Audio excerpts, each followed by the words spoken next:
Hello, hello!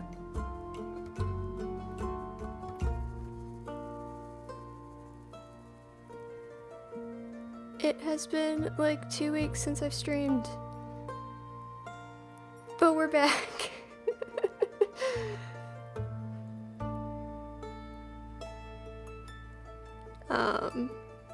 Yeah, we're gonna keep playing Tavern Talk, because I like this game. And I don't remember any of the character voices, or really what I was doing at all. I don't know if you're muted, but is audio okay? I'm still like never sure of music volume versus mic volume, all of that.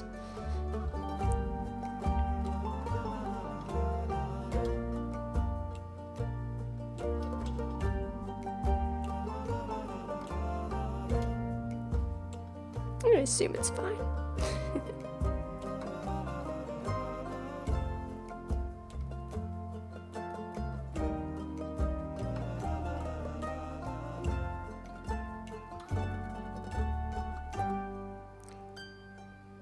Alright. So previously, we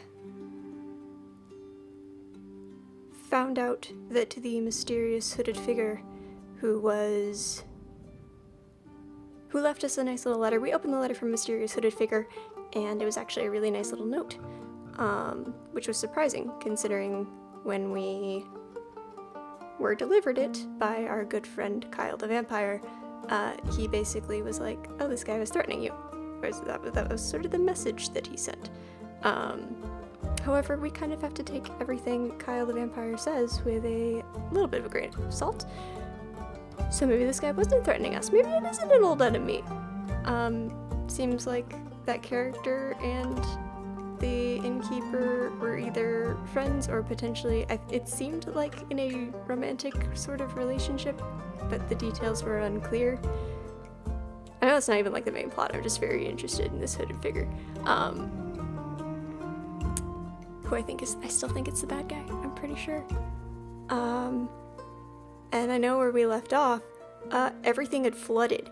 So basically, the stars have fallen from the realm of Cassiopeia, and now the astral sea, I think is what it was, has flooded, which is so cool. Things are not going well in Celestial Being Land. Dragon Land? They're all dragons. I guess we'll see what's going to happen. Okay.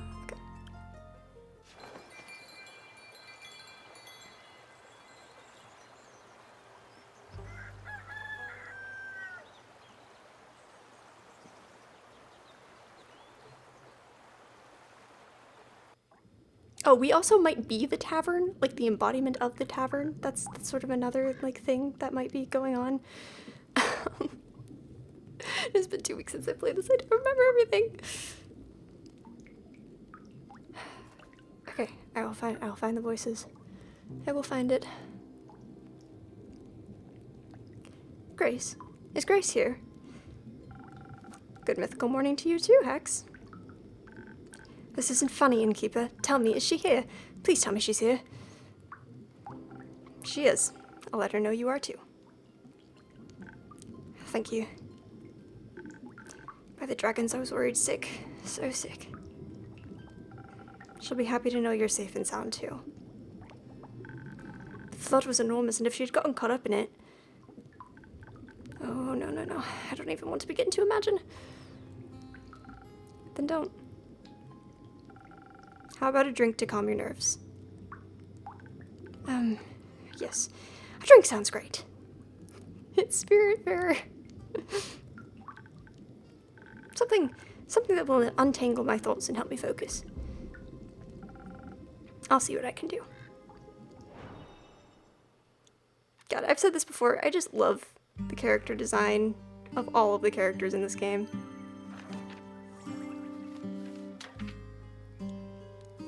Focus. That could work. I'm gonna do something else though. It's another good brain drink. We'll go with Silent Owl. Oh my god, I don't remember. I don't remember everything.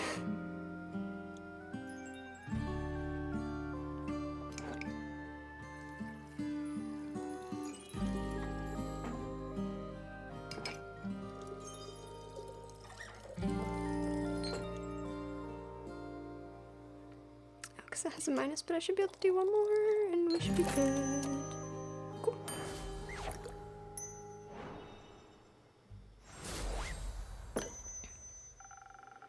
Maybe this will help clear your mind. It does, at least a little bit. Thank you, Innkeeper. Hex, good to see you safe and well. You two, where have you been? Are you alright? Did you get hurt? I'm fine. The Innkeeper and yesterday's superstars took good care of me. Just as you took good care of us. The least we could have done was be there for each other. How have you been, brother dear? Did you get hurt? No, but I was worried about you. The whole night, locked in that damned house, all I could think about was how the flood might have... Why didn't you tell me you were going to the tavern? I looked everywhere for you. Oh, sorry. I didn't know I needed your permission to go outside. That's not what I'm trying to say. Then what are you trying to say? That you could have gotten hurt, and I wouldn't have known. I don't expect a tsunami to hit Gaia every day. That wasn't in the foreseeable future, Hexy. Uncontrollable things happen, and when they do, we do our best to overcome them. Also, I can protect myself quite well. Still, how was I supposed to know that you were safe? I'm an adult, you know. You could try trusting in my capabilities. Oh my god, I just noticed that they have, like, matching sets of earrings. That's so cute. Furthermore, PSAOR was very useful last semester. PSAOR? Protective sigils and other remedies. Ah. Also, the tavern itself is well protected by my own brand of sigils. That's at least something. Yes, I'm very thankful the Innkeeper and her tavern kept me safe. I didn't mean to worry you. I didn't plan on being gone for so long, but then the flood happened. Okay, sure. How have you been holding up? Is the house all right? Apart from some minor damage and some leakage in the roof, I suppose it's fine. I wasn't even aware of the approaching flood until the house's foundation started trembling. I was busy in my workshop, harvesting the essence of Dimension 567 for my research. I hope you didn't rip a hole in the fiber of magic again. I didn't. And even if I did, you couldn't have stopped me. You weren't there, after all. Right. But I can scold you now. You won't want to when you find out I actually managed to harvest something. You did? That's amazing. What a huge breakthrough. That would mean I created a teeny tiny rift to the astral realm and got my hands on some stardust. Well, sort of. How? I got an astral shard when the stars fell. Ah, I see. There's still the issue of never knowing exactly what might come through when you open up these kinds of rifts. It could be anything, or anyone. Like creatures. For example. That wouldn't be good. Yeah, it wouldn't. Because when your sister disappears again, you wouldn't know if she got eaten by a creature or is just out for a stroll. Hex, cut it out. What? We get it, alright? I went away, you were worried. We get it. But I'm my own person, I can do what I like. I'm getting tired of this. Well, me too. Then stop. I don't want to fight. Then don't. Sorry. It's fine. We shouldn't spend our time fighting when there are so many more interesting things going on. How about a wee bit of distraction? Oh, we could go outside and see if we can take samples of the floodwater. Exactly. Who knows, maybe it holds spectacular and rare magical properties. Sounds lit. Maybe to help me finish my long-term research project. The thing that I think is funniest about this game is like, you know, it's fantasy and all this stuff, and then it just casually throws in terms like lit. Possibly, though to access the primordial vortex you'd need primordial seawater, I know, but who knows what we'll find. Don't forget to fill me in on your research. Theopractically, I'd tell you anything, but only theopractically. Wouldn't have expected anything else. Thank you, innkeeper, for hosting me the night, and all. See you soon.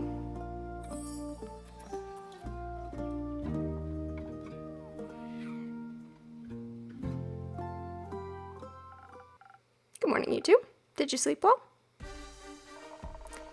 As well as we could, with the sweet song of stormy waves pattering against our windows. I don't think I did an accent on him. I think it was just kind of like vaguely smarmy. So, very well, and with inspiring dreams. Glad to hear that. Your impromptu concert certainly helped me sleep. Because it was so boring? No, because it calmed my nerves. All of our nerves, I think. Not that I have any. You don't have nerves? Is that a phantasm thing? No. I meant those metaphorical nerves. Oh! You get those too? No, of course not. I'm Voy. Well, yeah, sometimes. Mostly when I have to perform. Isn't that embarrassing? Not really. That'd also make me nervous. Oh. Though, I have to say, last night, performing with you for Grace and the Innkeeper, it was kind of relaxing. I could just lose myself in the performance without having to worry about what anyone would think of me. Not that I ever do, but it was nice. We should make more music together sometime. Actually, Fable just got started on a new song. Maybe you can collaborate. Really? That'd be awesome. Well, actually... Yes, you're right. That would be awesome. I will get you friends, Fable. You will have friends. I think working on it together could be fun. Beep, yeah. No, sorry. Hooray! I'm looking forward to our grand collaboration. And charming you with it, Innkeeper. Alright. I am immune to your charms. You're supposed to say you're also looking forward to it. I don't think you're supposed to say that part out loud. Oh, well, forget I said anything. I feel bad being mean to him. But also, this is a man who has never had anyone be mean to him. I was just kidding. Enough chit chat. I should check up on the village. Maybe someone needs a good song to cheer them up. I'm sure Baya would love one. I think Baya was probably cheered up by a good flood. But speaking of her, maybe you can hand out some of her spa coupons for me? Sure thing. Her spa rocks. I shall start by enlightening Grace. Is she still here? No, she just left, together with Hex. Something about primordial water? Those wizards. I'll try to catch up to them. See you soon. Don't finish the song without me, Fable. I'll wait for you.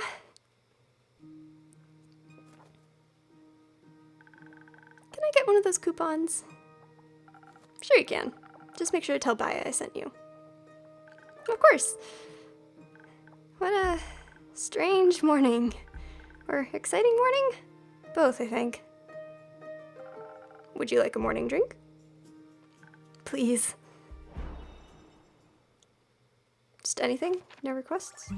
Oh, you know, the usual.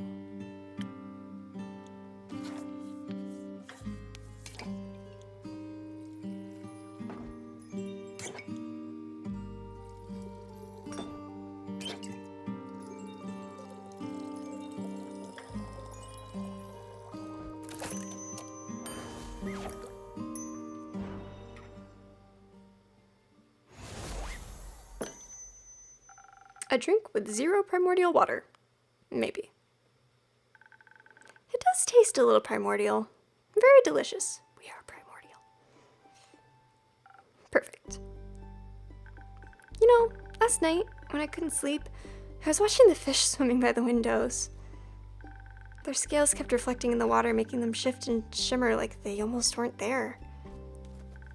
I was mesmerized by them. It was like a dream that kept pulling me towards the waves. It was beautiful and haunting. Do you think it looks like that every day somewhere? That beautiful? That haunting? I think any place we can imagine exists somewhere, if only in our heads. I'd like to see all of those places. I don't think they're all safe to see. It's the trio. The main characters. Fable, where are the dragons? They're here. Are you alright? I am. The innkeeper kept me safe. It's good to see you both are well too. Couldn't you have let us know you were breathing? We couldn't find you anywhere. I'm sorry, I just woke up. Were you guys worried about me? Maybe. Of course we were. Don't even know if you can swim. I can. Can you? Of course. No. Oh, we should teach you sometime. Sure. Thank you for worrying about me, but I actually had a pretty nice night. The boy and I gave Grace and the innkeeper a small concert while we were all stuck inside. Oh no, he's jealous. Oh, sad that we missed that. I can track down Void to give you guys an encore. Fable for once in your life. Have a little bit of social consciousness. Just a little tiny bit. Just the tiniest bit. I believe in you. That'd be nice. I'm sorry I didn't get around to picking you up. It's okay. I bet the roads are a bit busy. Yeah, it was a little tough getting out. Rufus loved it though. I think he made some new friends. Seems like this catastrophe had some pleasant side effects. What happened anyway? Did a whale eat a moon this time? No idea what that's supposed to mean, but no. Or maybe? No idea how it happened. They say the primordial sea flooded the Twilight Chasm. It all spilled out through its portals into Fizoa, leaving us with this mess. That's new. At least the other continents probably got through it without much trouble. For once, they can be less jealous of our portals. I do hope everyone is okay. Everyone we could check on is. Luckily for us, the water's drained enough to rescue everyone around here. Though I heard that underwater hasn't emerged yet. Happy to see you all emerged. Mostly. What does that mean? Are you still looking for someone? Yes. I was wondering if Melly is here. She wasn't home when I checked on her. No, she didn't stop by yesterday, or today. Not Melly. Did you see her before that? Did she say where she'd be going? I'm afraid she hasn't been in since you returned from Zilford. That wizened punk hasn't seen her either. Took a second to ask him when he almost broke down Kumo's door looking for Grace. Do we know if she can swim? I'm sure she can. I'm sure she's just taken shelter elsewhere. You taught her how to hide well, after all. Maybe she's just putting that to good use. When I returned yesterday, I found Rufus eating out of a strange apparatus that dispenses food and water every couple hours. Like someone really smart set it up for him in their absence? Yes, he was gorging himself on some food, but Melly was nowhere to be found. Oh, that's worrying. Did she leave a note? No. I'm sure she's okay. Maybe ask Una. She probably put her up to something. I shall investigate that avenue right now. Fable, would you be okay with moving up? Time? You got an appointment or something? More like a date. Can't wait for that story. I'll tell you later. But, yes, we should move it. This isn't the kind of dancing in the rain I was hoping for. Me neither. Another time, then. Yes, I'm looking forward to it. Me too. They are really cute together. I hope she didn't try to investigate the fish. They'd eat her alive. Sounds a little more hopeful. The girl's savvy. I mean, look at that contraption she left behind. Ain't no fish got a chance against her. Being hopeful isn't really my thing. Then make it your thing. I'll let you know when I find her.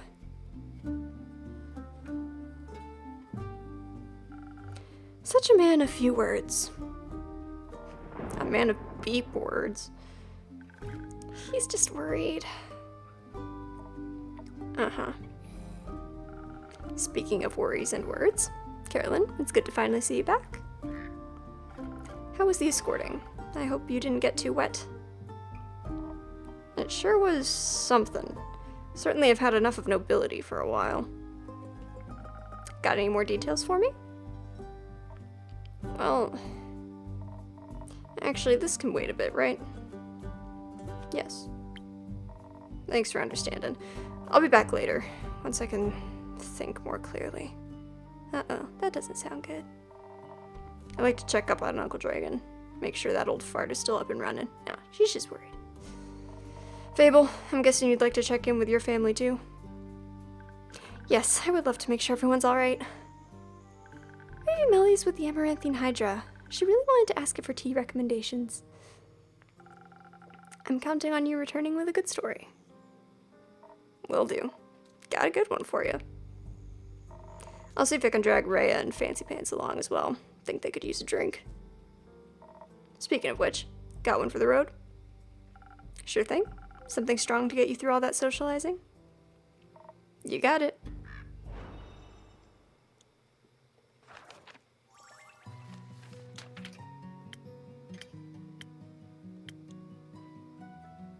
We'll go with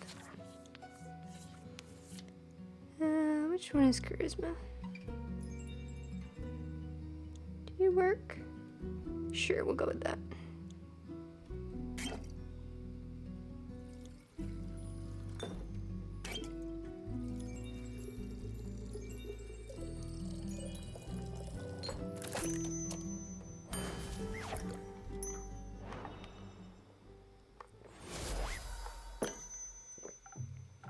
Here, the strongest thing I could brew up for you. Thanks. Miss these drinks. A little. Aw, that's sweet. Don't dwell on it. Anyway, Fable, let's go. I'll be right there. I'm sure everybody will be okay, Innkeeper, so don't you worry about it. And make sure to keep a hot chocolate warm for Melly. I'm sure she'd love one of those. I'll give it my best. I know you will. Don't swim out too far. We'll see. Waters are dangerous these days. Just what are you up to? Time to make sure I have enough ingredients for a hot chocolate around, I guess.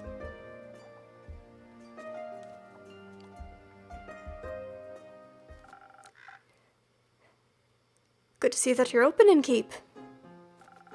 And a good evening to you too, Una. Spare me the babbling, though I'm glad you seem to be unharmed. I am, thanks to some protective spells I put on the inn a while back. Works better than any insurance. What about you? Are you unharmed? I'm as good as new. Might be missing an arm, but that doesn't mean I forgot how to swim. It's easier than walking, actually. And breathing in water instead of air was unexpectedly nice. These gills aren't just for decorative purposes. Felt a little bit like home, you know. But the water tasted different than that of the Astral Sea. More primordial, I might even say. Yeah, I figured. But you don't seem to be very worried about it. Nah, whatever happens is none of my business now. I'm retired.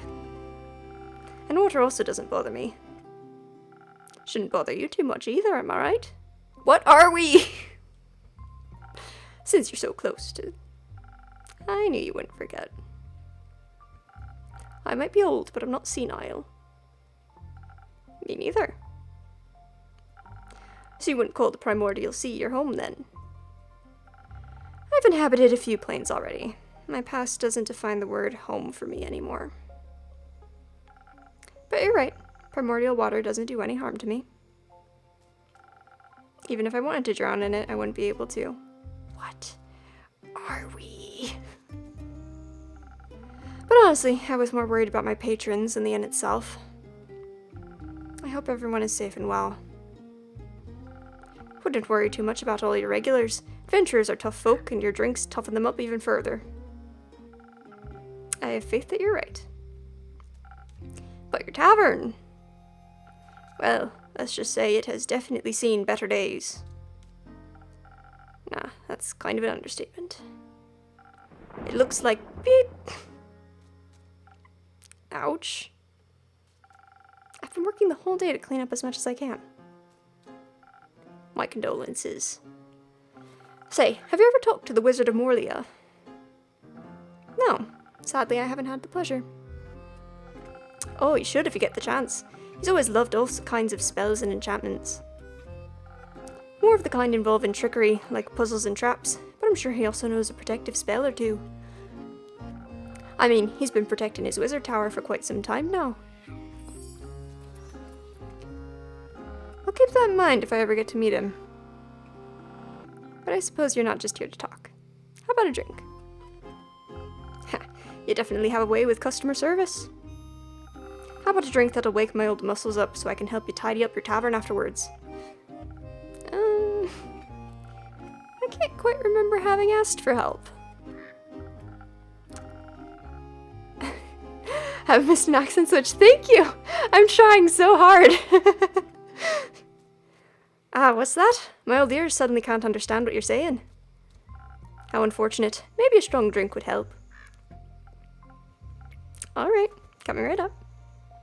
There are so many characters to keep track of in this, and it's been a couple weeks since I've played it, which is not helping. But welcome to the stream! Yes, this is what I wanted.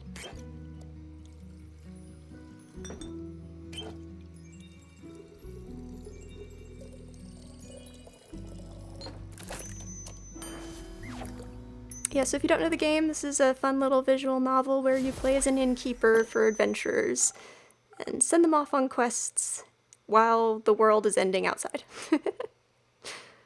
There you go. A drink. Powerful like the Astral Sea. Wonderful. I consumed enough primordial water to last me weeks. And it doesn't taste exactly like home, but the hint of elemental magic revived some old memories. I gotta say, you definitely know your craft. Thank you. Could I maybe convince you to just relax and let me do my work? You'd like that, wouldn't you? Forget it. Let's clean this messy tavern. If you insist. Before I forget, all that water swept some animal remains into my pockets. Don't really know where they came from, and I don't feel any kind of astral energy coming from them. So I assume they're either Gaian or primordial. And thank you, Onnit, so much for the follow. Glad that you're here. And before I stab myself with them while cleaning, I wanted to check if you'd have any use for them. Stab? Yeah, they're surprisingly sharp. Now I'm curious. Let me see. Ha, they're so easy. Thank you, Una. They might not be primordial, but I think I know just what to do with them. New infusion. Gonna spice up some drinks? Maybe. Can't wait to try them then. And now let's spice up this old rusty tavern.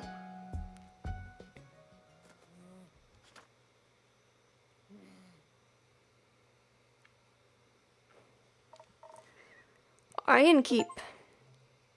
Rhea. Innkeep. Carolyn. Greetings, innkeeper. Hello, Archie.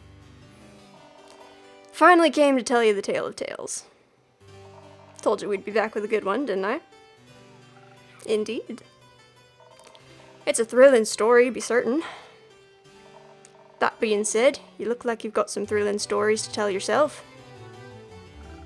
None thrill me as much as yours will. Well, grant me one question still. Shoot. Who's that granny on your roof? An old friend of mine. She's helping me tidy up the tavern after the flood. She's a really nice friend, then. I suppose so. I didn't know she was on the roof. Are a lot of tiles missing? Half of them. About a quarter. Just a few, actually. That's not particularly conclusive, but I trust Una and her abilities. Sometimes. Closing your eyes is the reason you'll run into the edge of a blade someday. Or not, if I'm lucky. If. Did the flood hit you as well? You bet. Had to hold on to Rhea for a quick second there, or else she would have swept away like a twig. Hold your... What? Hold your wisht. I don't even know what that means. We had just passed Themis when it happened. Luckily, there were 2 carriages nearby, wedged between sturdy trees and a large boulder. We managed to pull ourselves out of the raging waters and into those carriages. Thank the dragons. It could have gone south real quick. And your tavern looks a wee bit wet as well. It is. I've been working non-stop to clean it. That's not good. Working non-stop?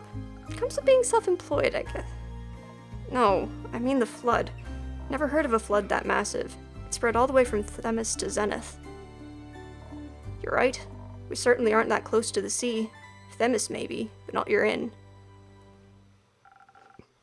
It's all still very recent. We'll have to wait until we know the true extent of it. Back to your story. How was the journey to Diria? And how did you manage with the flood? The journey to Diria itself was uneventful, but venturing to the Dirian capital all the more so. As for the flood, it didn't really bother us until we arrived back on the mainland. I think we should tell the story chronologically. That might make it a bit easier to digest. Thank you, Archie. Alright then, go ahead. Me? Yeah, you're good at telling stories after all. You think so? Aye. Alright, so listen closely, for what's about to unfold is a story as terrifying as it is heroic. Here we go.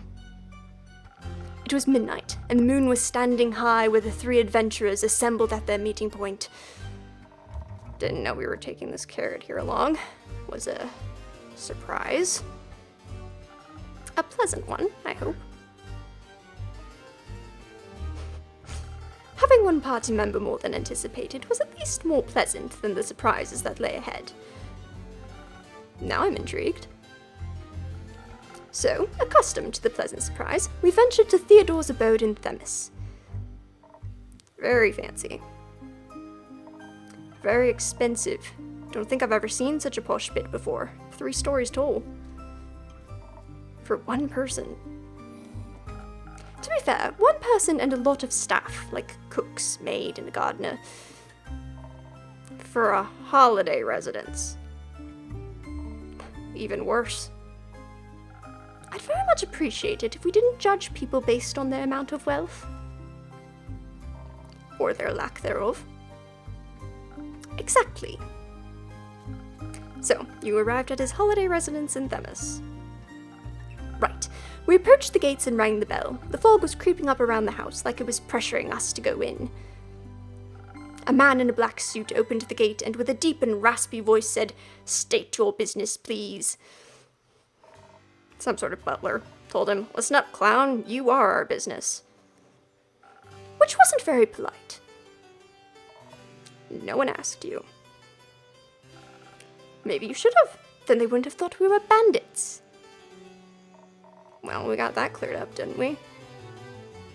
Because I introduced myself quickly when I saw some guards already approaching. I introduced myself as Gustav Archibald Richmond III. Knowing my family and the childhood friendship that Theo and I have fostered for over 2 decades, the butler relaxed and let us through. You know what's funny in Keep? What? The other lad was also a third. Born in the same generation, both a third of our names. Perhaps that's why we were destined to be friends, just like our fathers and their fathers were. Theodore Hugo Frederick Sinclair III is his full name. But no one called him that. We called him Theodore. Or Theo. Either way, we had rang him out of his sleep, so he wasn't all that amused to see us. And then he laid eyes upon you, Ginger. Never seen a gaze light up so fast. What do you mean? That he was happy to see you, that's all. Oh, well, I'm also always happy to see him. So when we caught sight of each other, all violent tensions were blown away. And others were created. Subtle.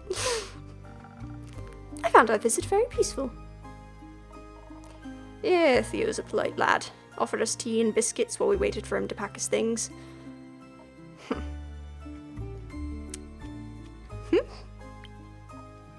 Yeah, not a fan of rich folks and their antics. Tea and biscuits aren't much of an antic, no?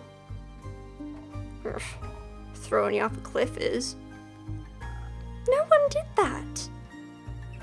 Metaphorically.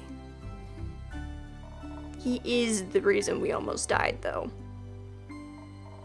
Care, you don't need to blame the customer. Incidents like that are the reason they need help. Right. It will all make sense when we get there. So, after Theo packed his things, we made our way to Windmore at sunrise. From there, we took a ship. A brig. Just for us. A whole crew for a diplomat. Safety is important for a politician. The food was great, to say the least. At least.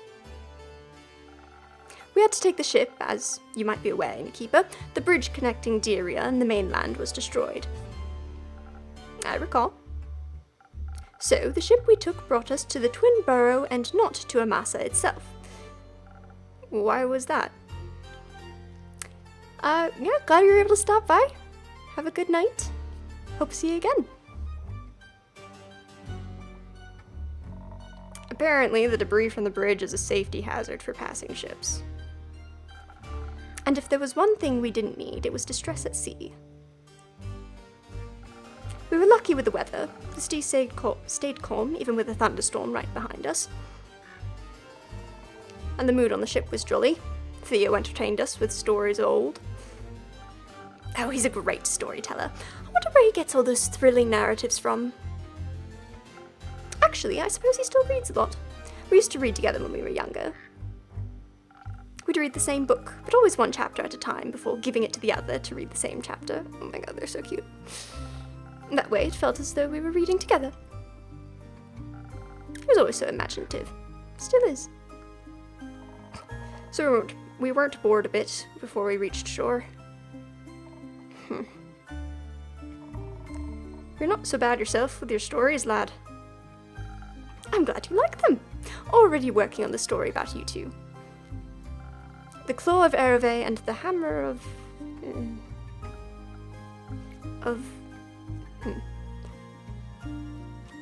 Justice? Rare Frostgrip, the Hammer of Justice? No. Rare Frostgrip, the Hammer of Executive Force.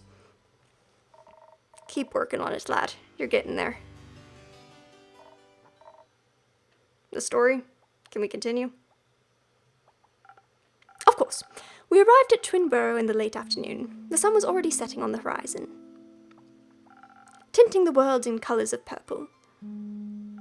At that point, none of us could have imagined the world would be tinted in red soon enough. Red like the sunrise, or red like blood? We got off the ship, and after a short break in Twinborough, we made our way to Amasa.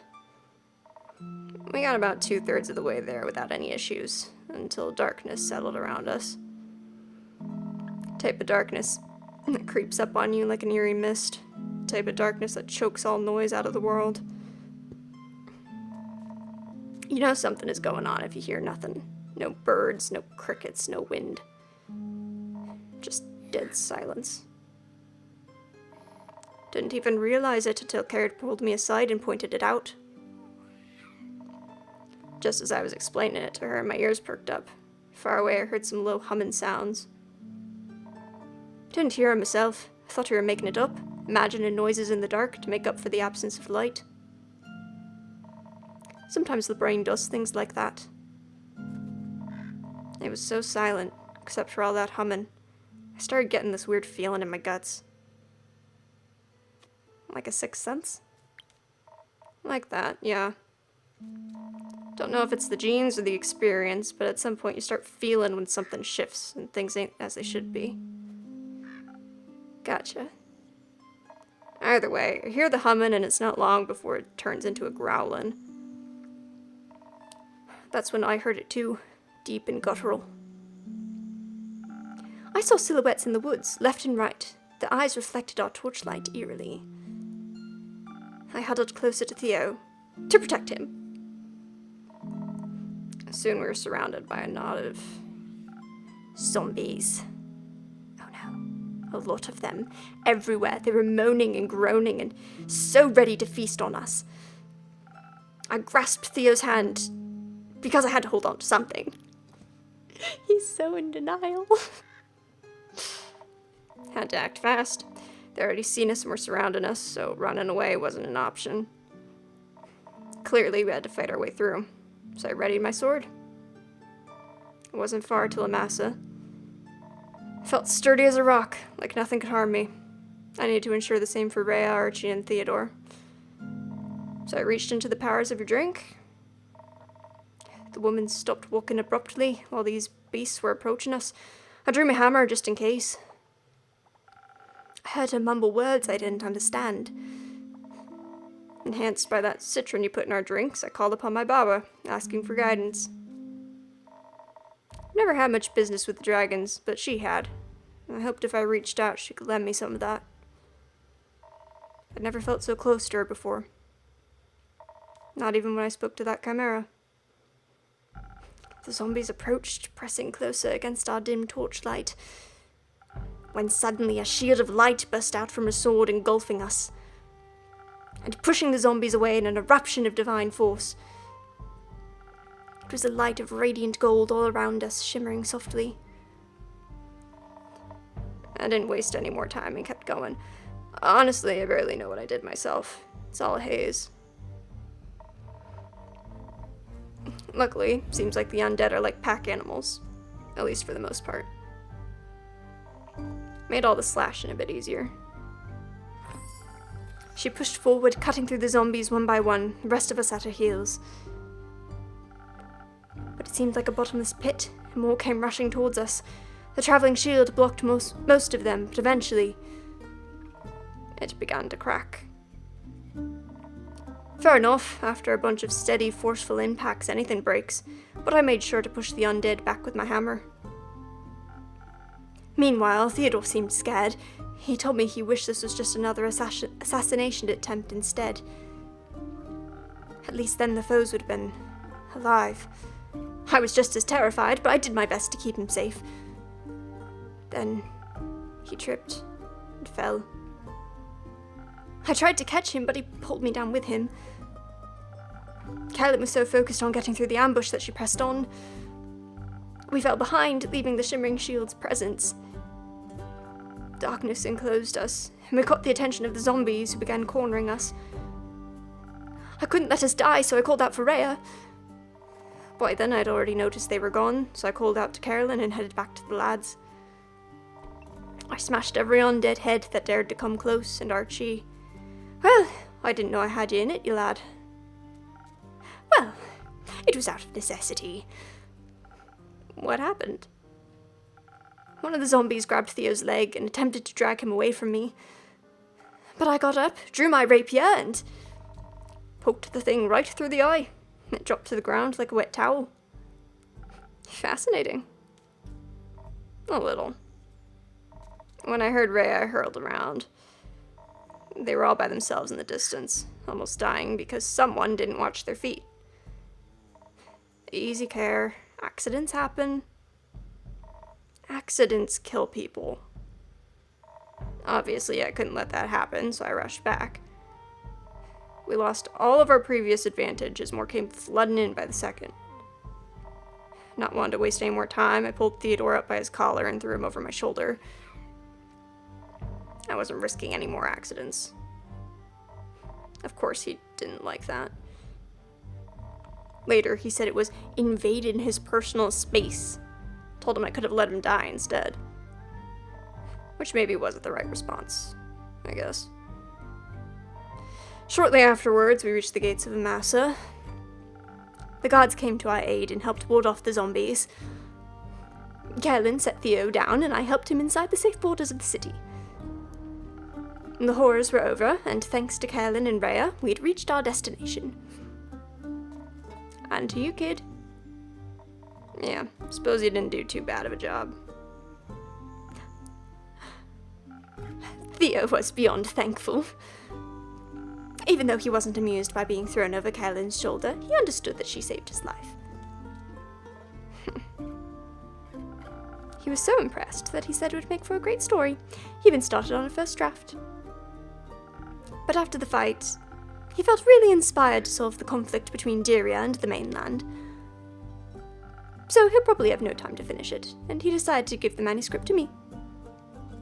He said he always liked when I told him stories, and that he'd love to hear this tale in my words. I promised him I'd write something up for the next time we see each other. Still a better love story than that one romance book. You mean the one with the vampires? Yeah. I doubt this is going to be a love story. Dude. You need to have a hard think about some things. Like, just think for like 2 seconds about a few things.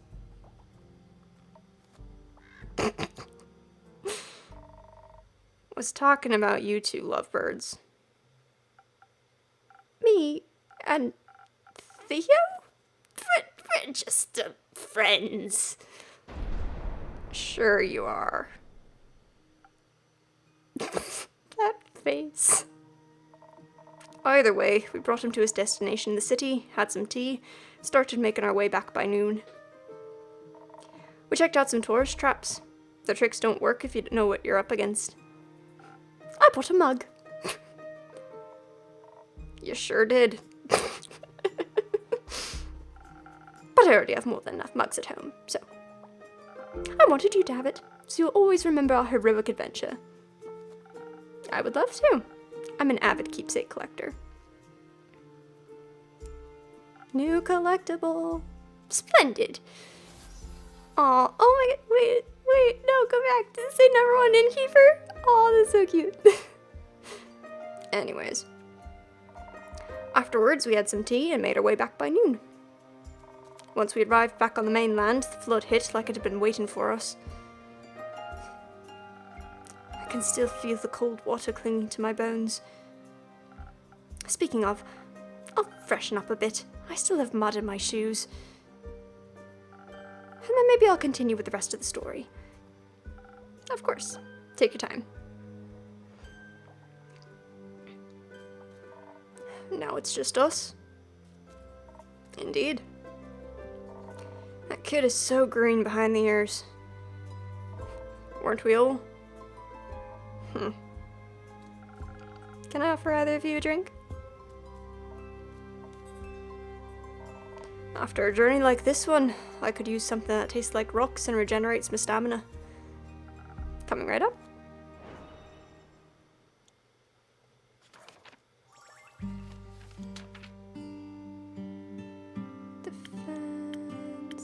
Defense that tastes like rock? It's close enough.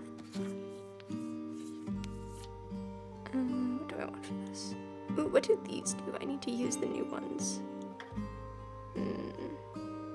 Not for this. Good to know. No. I don't remember what all the things do. That works.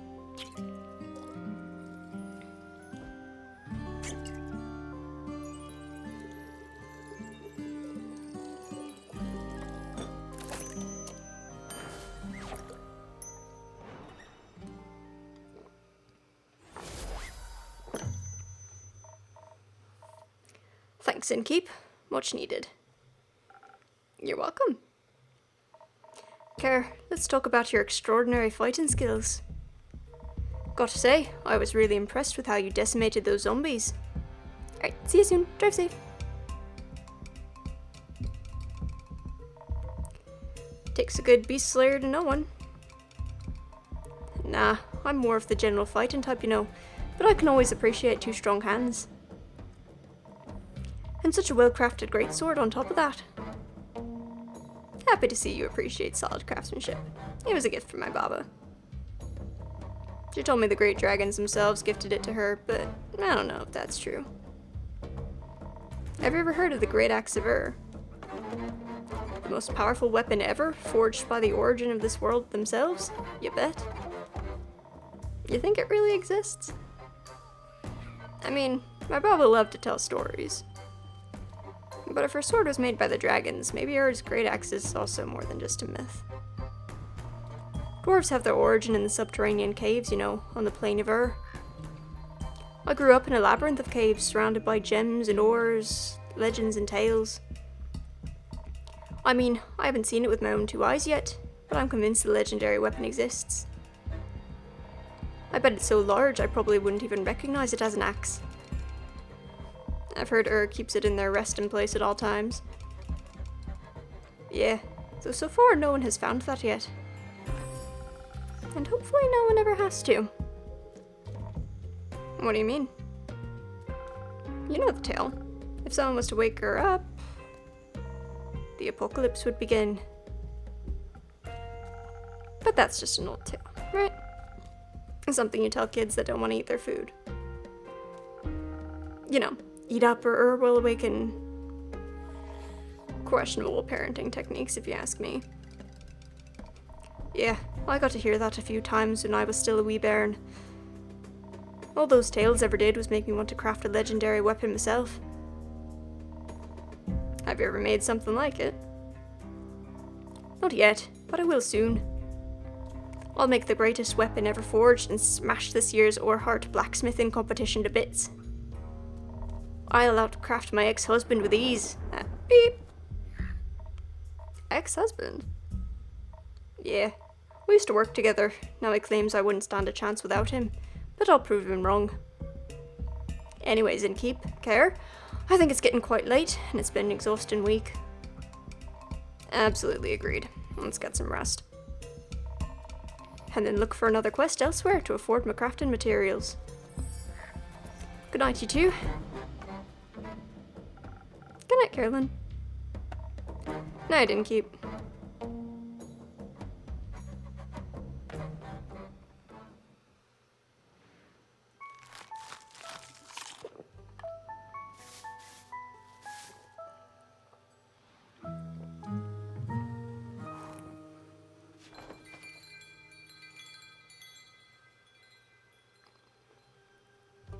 I'm just gonna take a quick little break here, but I will be back shortly.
Here, back.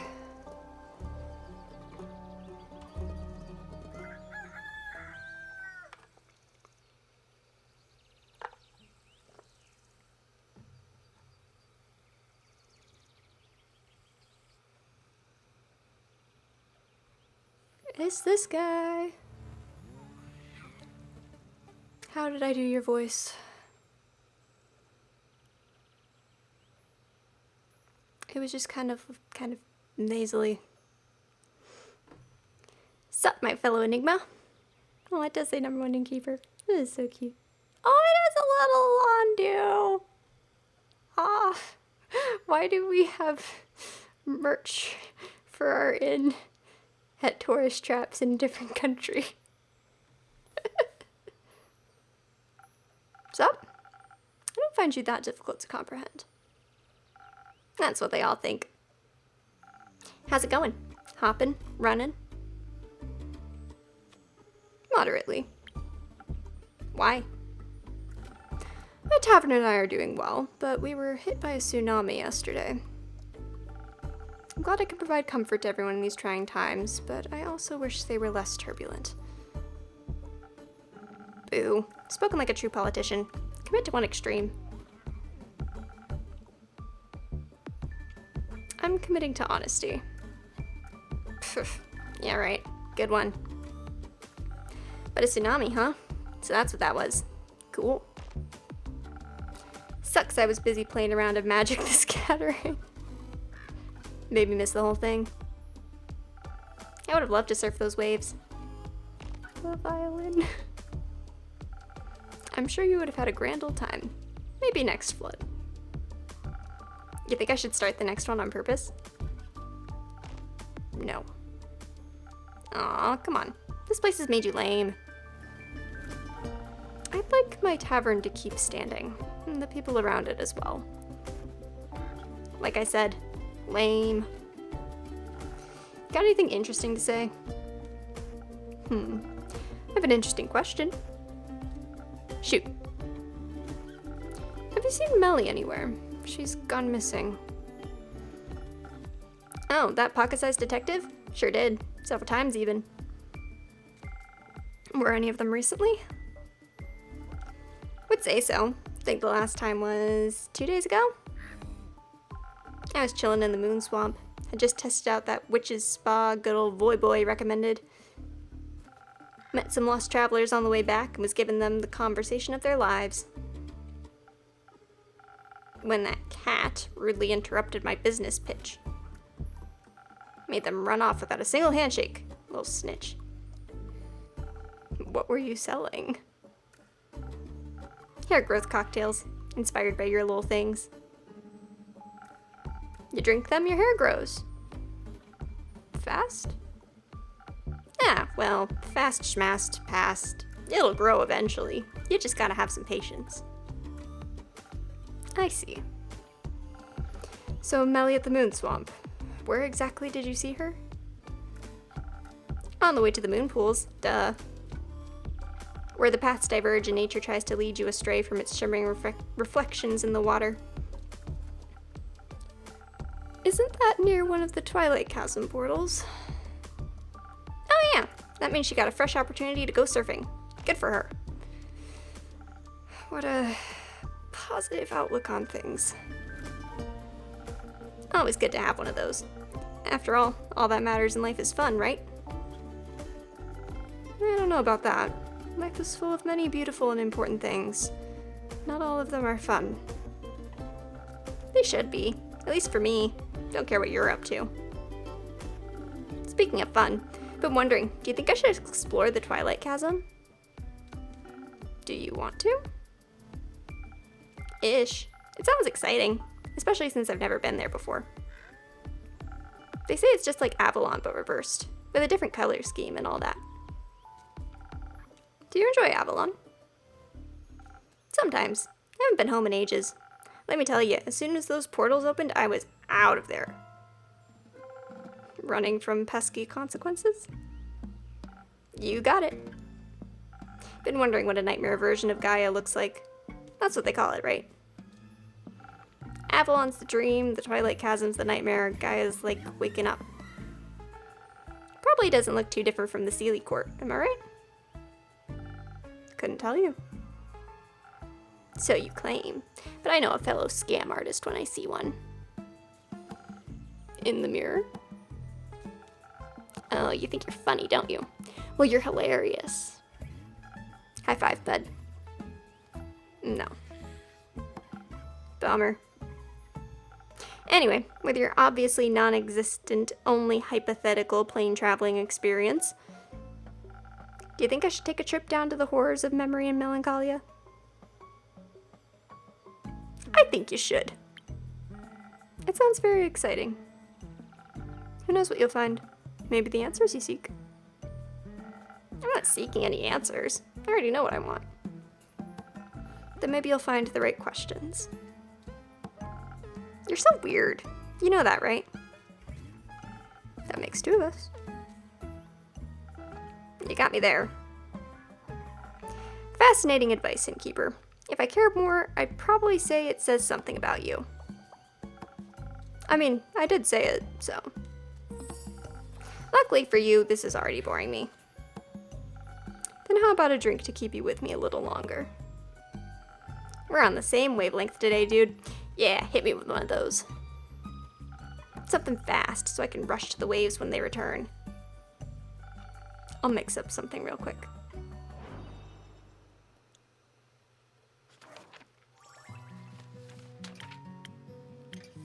Fast, you say? How do I still only have one dexterity drink? I feel like I should have gotten another dexterity recipe by now.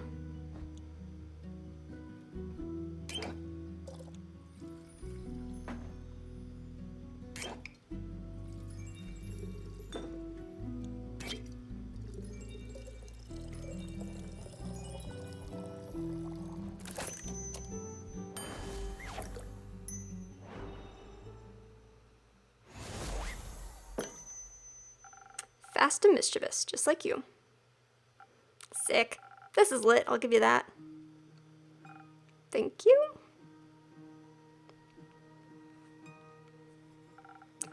Welcome back, Bio. Time to ruin my voice. Thank you. How was your road trip? It was good. We stopped by my spa and did mud masks. And did you help them find a way back home? Yes. The forests were lush and green. We didn't find any sleeping people, but we ran into a group of meerkats and a rug engaged in a conversation about taxes. The nice ghost even gave me her sunglasses. They're so cool. What else is up? The sky and the sun, but no stars. And some trees. No, trees are in the middle.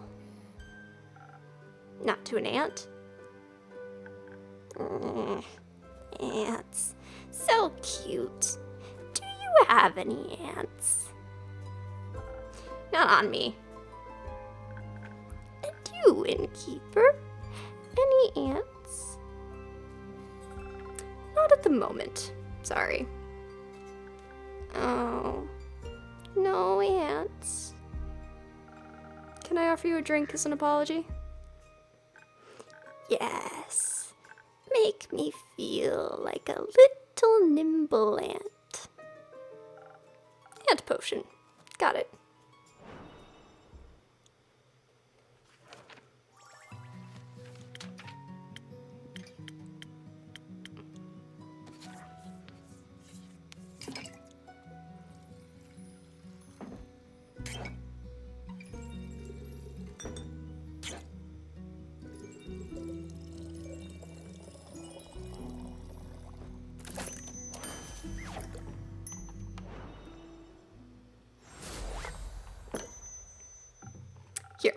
for my favorite pseudo-ant. Oh, this is so tasty. I want to look up at the trees now. I'm sure they'll seem taller. Can I do anything else for you? Yes, several things. Have you been handing out my coupons? I have. Just recently I gave some to Voy. Have people been dropping by? They have, and they're really nice. The mud masks are the most popular, and the flowers. Grace said my flower bracelets are her favorite. They must be gorgeous. I'm making new ones just for her. She'll love that. I hope so. Second thing, are you okay? To be honest, I feel a bit distraught. The other day really did a number on me. I'm trying to stay positive, but I can't say I feel the best. Oh no, that's awful. Do you want extra coupons? Or flowers? Flower coupons? I think your company will be quite enough. Oh, nice. But what about lotus flowers? I brought you some in case I needed to cheer you up. Oh, for me? Yes. They are special flowers. I've heard there's favorites. And they bless you with their protection. They also make you feel nimble, like an ant. Thank you very much, Baya. I've been wanting to check in on people. I really enjoyed the flood. But I thought about when the Banshee told Mari and me that some people don't like drowning. Correct. I hope I can cheer them up a little. You're already cheering me up. I am. Yeah, I was bored. Now I'm having fun. Cheering up quest succeeded. Yippee! I also have some questions. Ask me. Have you seen Melly anywhere in your swamp? The small cat Vukaken. She might have been investigating your flowers. No, I didn't see a cat anywhere. But I was also very busy tending to my sniffling willows. They need a lot of love. I see. How's your swamp doing? Good.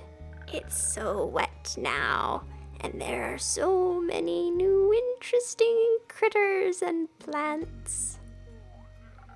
What kind of plants? Those with teeth? Some have teeth, some have eyes and spikes and haunting spirals of long-forgotten mistakes. Sick. I gotta check those ones out. They're nice. They speak just like little horrible birdies. You're one of those people who can talk to plants? Yes. How are they doing? The plants, I mean.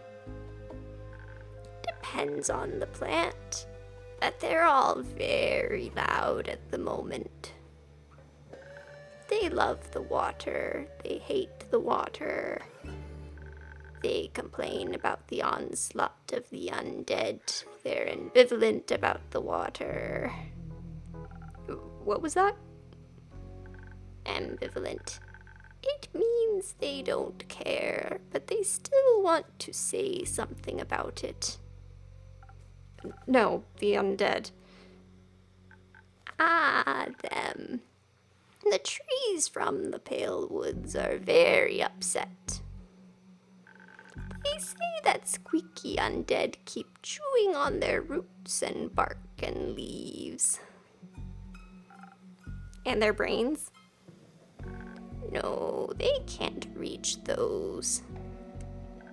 But there's a lot of them. Maybe soon they'll learn how to climb or fly. The Pale Woods. I've never been there before. Is it a good hangout spot? I don't think so. It's so dry. But maybe the undead like dryness. I would think they'd prefer bogs. Everyone should. Agreed. Hey, Baya, can you show me those Twilight Chasm plants? Would love to taste test them. Yes. But you have to help me hand out coupons first. Do I have to? Please. Fine. But only because I'm getting bored again. Hooray. Please keep handing them out to people who need cheering up in Keeper. Including yourself. Will do. Have fun, you two. Thank you.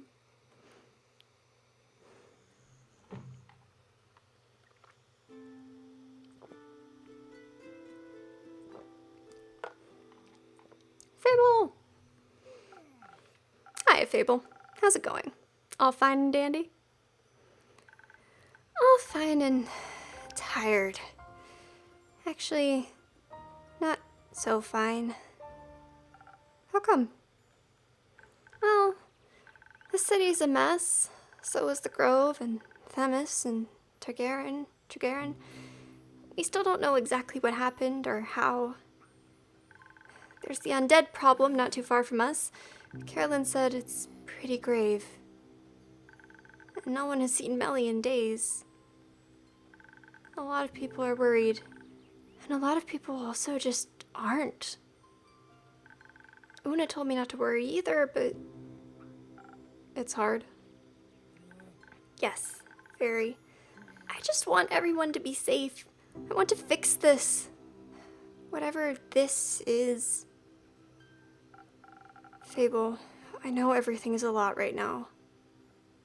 Especially since this is the first wave of adventures that you've ever faced. Pun intended. Unintended. But Una isn't wrong. A little less worrying wouldn't hurt. I'm sure it's not as bad as it feels right now. Sure, it's unpleasant, but worse things have happened. And we've always been fine. Maybe it's just nature, or the dragons are craving change. There's nothing we can do about it. There's always something we can do. You taught me that. Sometimes things sort themselves out too. It's quite pleasant to wait occasionally. I just wish I could do more. I understand. How about a drink? That's something I can do for you. Not right now, I think.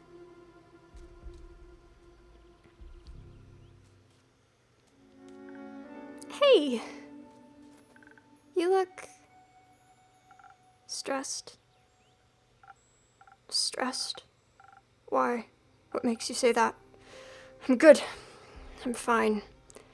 Everything's great. What's wrong? Nothing's wrong. Everything's awesome. If you're saying it like that, something must be terribly wrong. How about a drink? A little help for telling us what's going on. Sure.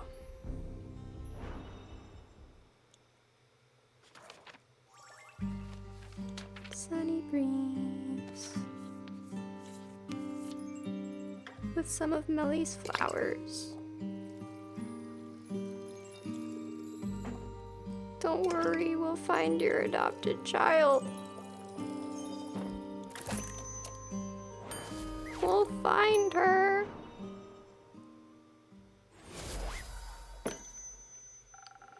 I hope this helps with the word vomit. It does a little bit. Thank you. Anytime. So, what happened? Nothing really much at all. I was just taking a stroll, trying to find Melina, checking in on the people Fable asked me to check in on. Thank you for that. Yeah, after you helped calm me down last night, I'm glad I could help. So I was, taking a walk around the outskirts of Themis. The walk is good, right?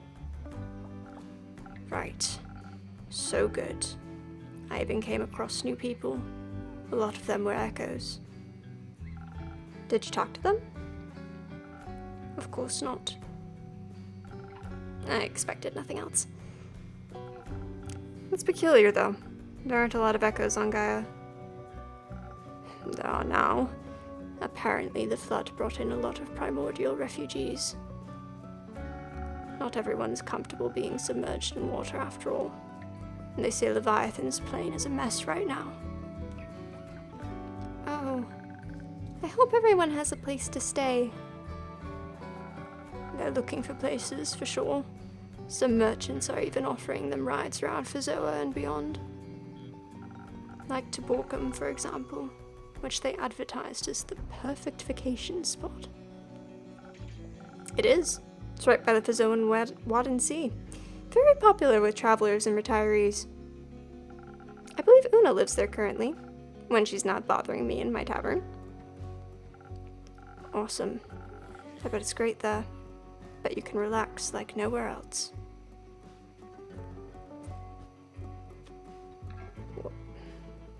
What's going on, Kumo?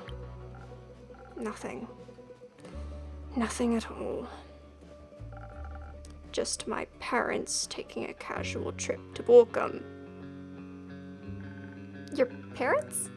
Like, they're ghosts? Was Tuat also flooded? Unlikely. I don't think souls can leave the upper world so easily. You're right. It would be difficult for ghosts to make it out of Tuat and into a mocktail bar. But being Gaian tourists is a lot easier to do when you're not actually dead. You came back at the best moment, Blue Jay.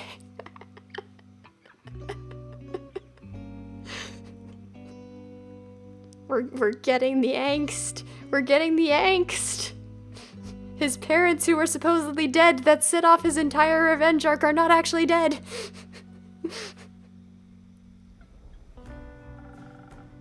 I'm sorry to ask this of you, but you might have to elaborate a little more.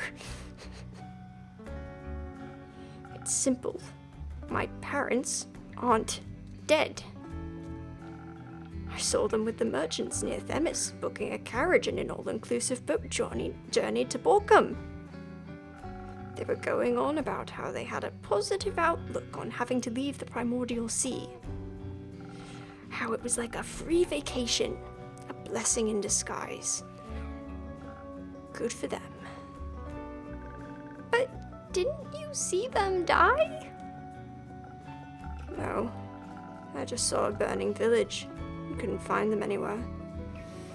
That foolish conclusion was all mine. So they didn't die? They just left. Yes. Oh my god, this poor guy!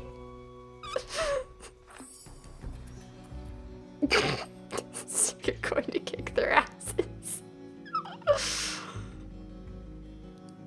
I want to say that. That's not really the character I've built here, though.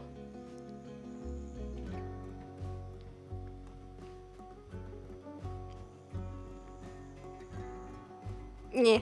So you're gonna kick their asses? I didn't consider that. You should. It might be cathartic. Might be. And you did take revenge on the person you thought killed them, so... Ass kicking. Is it happening? I'm not sure. I don't know what to do. Do you want to talk about it? No. Not right now. Kumo, maybe? Anyway, have you found Melina yet? Not yet. But Nico saw her last at the Moon Swamp. What? About 2 days ago. But there's a Twilight Chasm portal there, where the dragon-cursed flood started. Indeed. Did Baya see her? No, she didn't. That's great. That's awesome. That's even better. You've said awesome an alarming number of times. Because this is all so awesome. I'll keep looking for her. There's not a lot you can do without leaving your tavern. Except... Innkeeper, please, I beg of you, put out a quest to find Melly. Right now, I need to figure out what to do about my parents before they disappear again. I don't know how much time I'll have. She needs to be safe, but I can't go myself. We need to find her. Please, help me find her. I don't exactly have enough information yet, but I'll make sure to find out more and make a quest. And I'll put it up immediately. Thank you. I hope someone will find her. We will. I promise you. I believe you. I have to go think. Good luck with that. I'll see you soon? Yeah. Don't burn down your tavern, I mean. I'll try not to.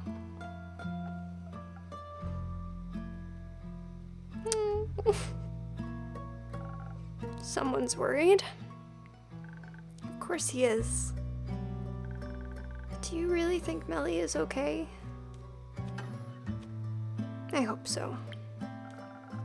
But I'm a little worried too. She was very close to the portal. And that was very close to the tidal waves. Yes. And maybe to whoever started them. We don't know if anyone started them. We don't. Are Tia and Clay back? Not yet. I see. Wherever and however she is, whether she was just watching the sky or trying to unravel a mystery, she might need help. So please give me that quest. Pardon? Please give me that quest right now, so I can find her. No, it's not done. That's all right. I already know both of the rumors, and I know Melly well. I think I have enough information to find her, and I don't think we have time to be pedantic right now. There is a certain way things have to be done. Your way? Yes. I'm sorry, but it's just how things are. Because you made them that way! Fable, listen. If you rush into this, you'll be putting both Melly and yourself in danger. You just said you were worried too, and you want me to do nothing? Well, weren't you encouraging me to go on more adventures just a week ago? Or are you only okay with me leaving when it's something as small as some snails? I just think something like the flood must have been caused by a massive force. Whether worrisome, purposeful, or neither, it's certainly not harmless. And you don't have a lot of experience with adventures like this. Or with different planes. What if she's in the Twilight Chasm? You need to level up before you stand a chance against true nightmares. And maybe we can get another quest from the farmers. Their fields must have taken a lot of damage. Kumo needs cheering up too. Don't patronize me! I simply don't think you're ready for this one. When you have to tell the level 2 character that they can't go on the level 20 quest. Why are you being like this? You always say I should get out of my comfort zone. You encourage me to change, to grow stronger and braver. And now that I do, it's suddenly wrong? I'm not saying it's wrong. I'm saying the timing isn't right. And why do you get to decide what my timing is? Why should I leave my comfort zone, but when something is out of yours, it's a mistake? Things aren't that simple.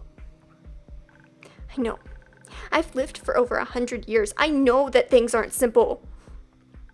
I also know that they don't change by pretending they aren't there, or by pretending they're not missing. Think what you might, the quest hasn't been put up yet, so it cannot be taken.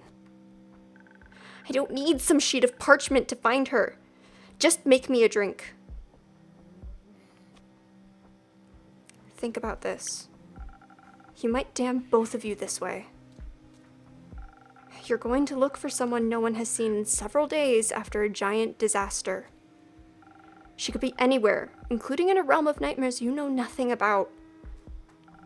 You've never even encountered bleak stalkers, and they'd be the least of your worries there. There are adventurers here who have faced things worse than this, who will have a much higher chance of bringing her back safely along with themselves. Is this your way of saying you won't make me a drink? Just let it go.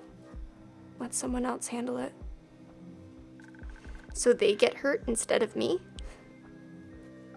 That's not what I said. But it's what you meant. You don't know what's awaiting you out there. But you do. Please, just stay. You can't keep me here forever. Why not? Because I've made up my mind. And I've made up mine. I'm not giving you the quest. I'm not making you a drink. Okay, I don't need a drink. Don't be ridiculous. Going on an adventure without my help is reckless at best, foolish at worst. I'm not going to sit around and wait while other people suffer, not if I have a chance to help them. I'm not like you. You're right. You're not. You have no idea what you're getting yourself into. I know I'm going to find Melina. I don't care what it takes. And I'm not going to let anyone stop me. Not even you. Fable.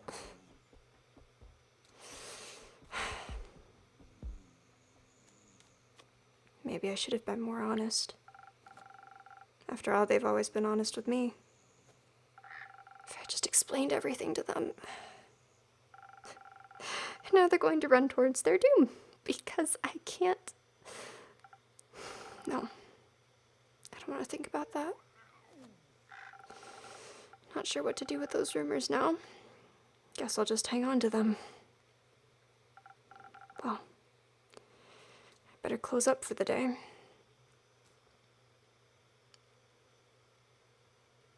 Hi, can you tell I like doing dramatic scenes?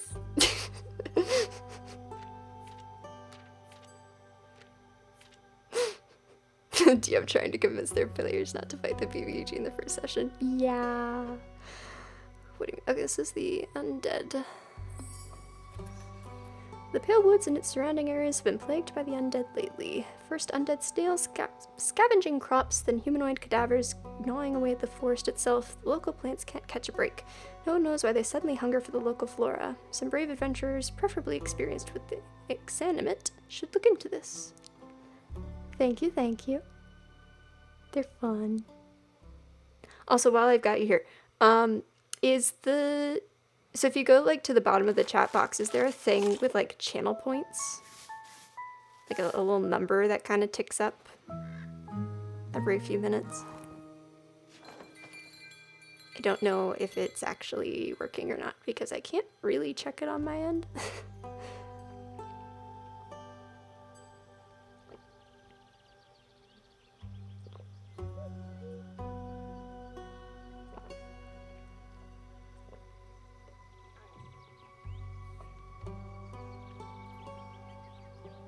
And if it is there, can you see, like, if you click on it, does it show you the different redeems that you can do?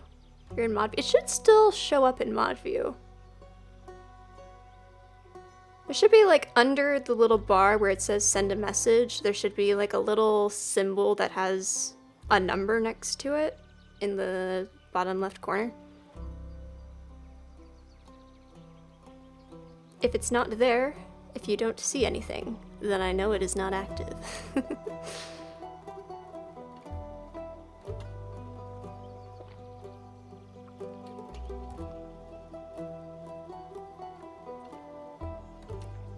Oh yeah, I don't know if it shows up on mobile.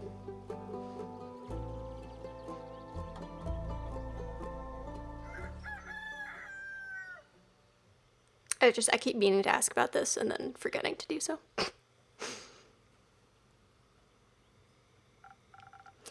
Hello, brave adventurer. Welcome back to my tavern. Hello, innkeeper.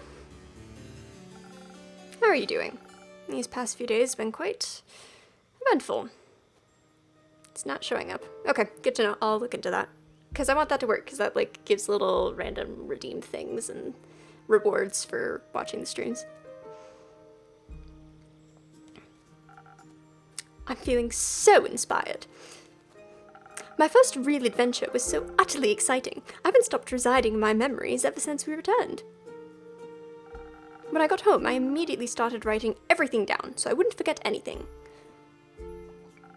And it reads just like all those adventuring tales and books from my childhood. Sounds like you had a very good time. It's delightful to see you flourishing. Actually, I've been thinking about switching careers. Oh? How come? All these adventures, don't get me wrong, it's new and exciting. But instead of experiencing them myself, it might be better to tell the tales of those brave heroes and heroines around me. Creating stories is much more enjoyable than facing the dangers of adventuring myself. I'd like to note the others mentioned how much they loved listening to your stories. You're right! I think Theo would enjoy this idea as well. You think so? He seemed very entertained on the trip to Diria. Huh. Perhaps you might be onto something here. On another note, how about a drink to wind down a little? Sure, why not? Any specific wishes? Surprise me with something that'll keep me focused on writing. Something to ward off distracting thoughts. Nothing easier than that.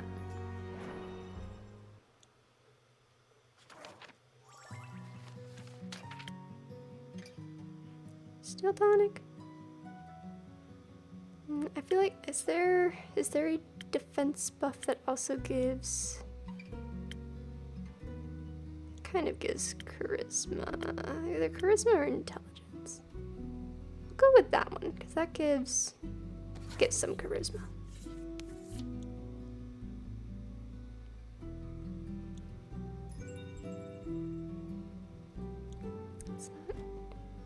Actually, let's go with one where I can use that, because I want to be able to use that.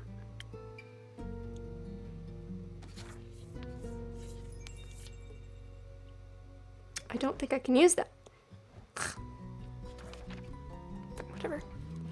Whatever. Oh, what did these ones do? Ooh, okay.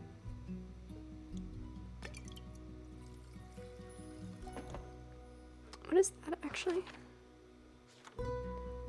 Blessed.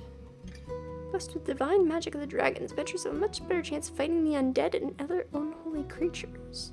Good to know, good to know. And then haste. I'm doing that. No.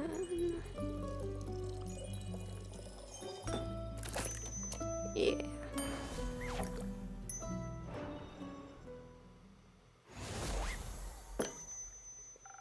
A drink for the upcoming best-selling author. Very sweet of you. Thank you very much. Oh, this tastes absolutely delightful.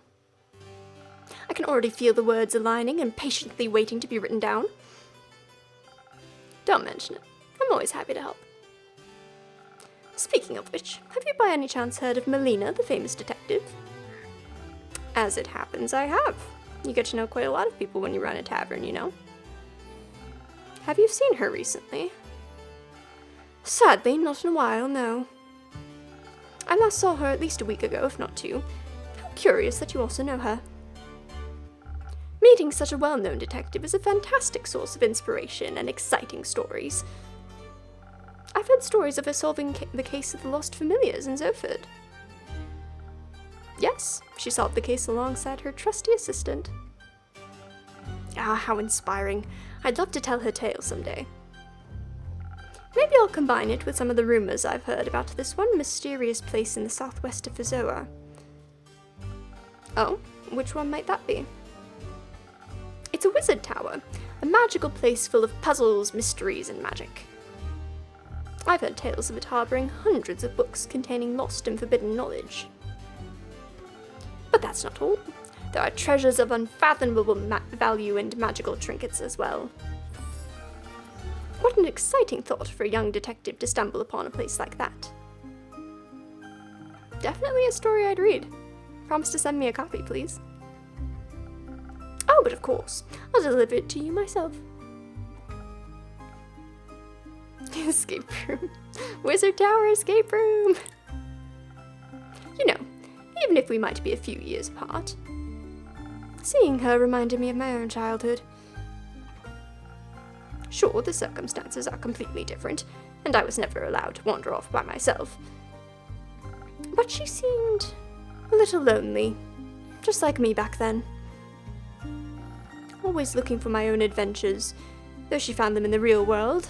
I relied on books. But I'm glad she found an assistant to keep her company. The life of a detective can certainly be a lonely one. And you have Theodore by your side. Just determined to be like, dude, wake up. Please. Do you really think he counts as an assistant? No! That's for you to decide. He definitely doubles as a friend. But I hate to be the bearer of bad news.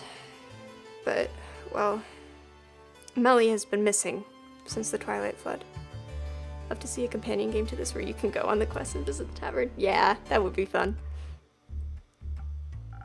No, tell me you're joking. Sadly not. I'm sorry. Oh no, I hope she's alright. She's probably just investigating the cause of the flood. I'm thinking the same. She might be young, but she's really tough. I doubt even a flood this size would be a challenge for her. Then I'll trust your instincts.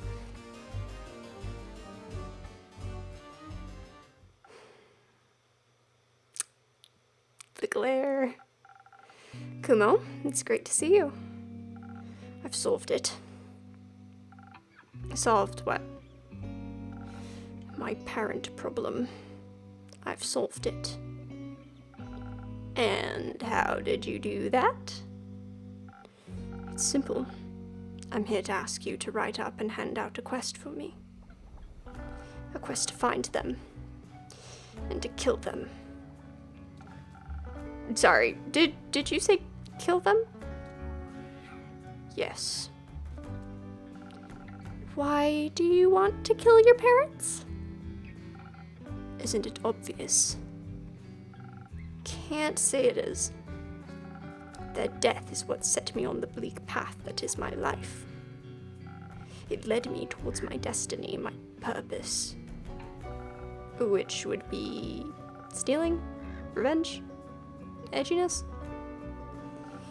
darkness. Of course. Now that they're back, it's messing up my aesthetic purpose. I can't be edgy if my parents are alive. Right.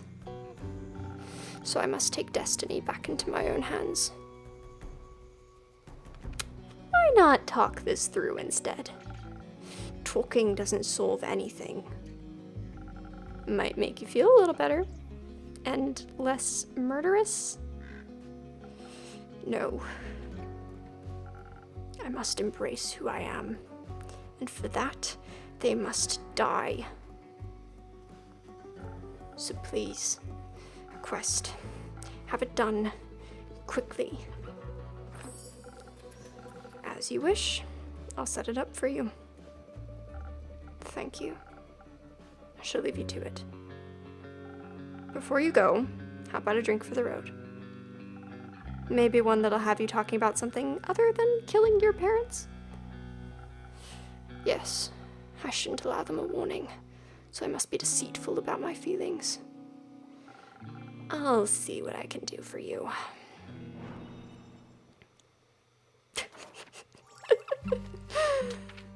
Oh, I love him.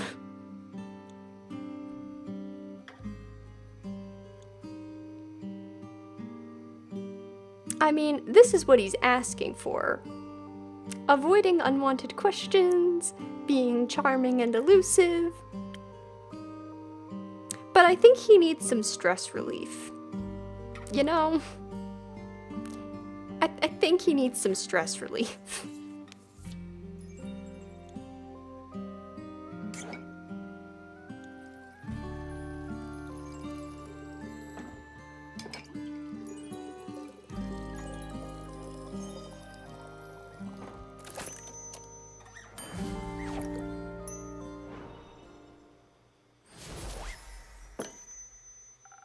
Maybe this will help your heart a little. Feels nice. Really warm. Like a hug. Do you need a hug, Kumo? I need to go. It's the fattest nap ever. Yeah. I don't think he has slept in like 3 weeks. Or perhaps 3 years. Stay safe out there. Sure. And Kumo? Yes. Have you talked to Fable? Yesterday, yes. They left to find Melly. I see. Good luck with your parents. I don't need luck. I need vengeance.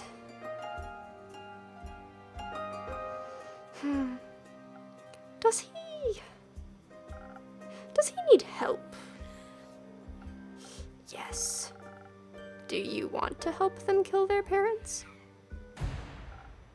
Pardon me? No, of course not. I meant psychological help. Yes. They don't look like they're doing too well, if I might say. He's always quite broody and mysterious. But their parents being alive really threw them off track. You wouldn't think that's a bad thing, really. And now they want to kill them just because it doesn't fit the backstory they came up with. This is the possibility for a happy ending to an otherwise dark story. They did still abandon him.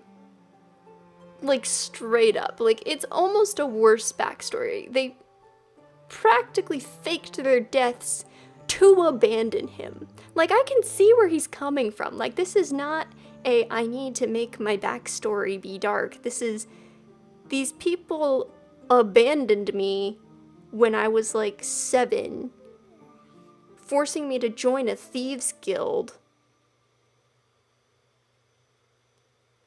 and be a thief and like go through trauma and all of this stuff. Like, I would also be pissed. I would also want to kill them, I'm just saying. So, Allie. I mean...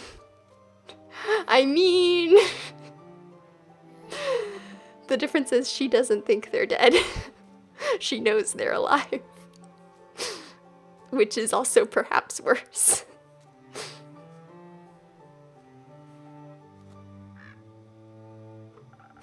Please don't tell me you're actually going to set up a quest to assassinate them.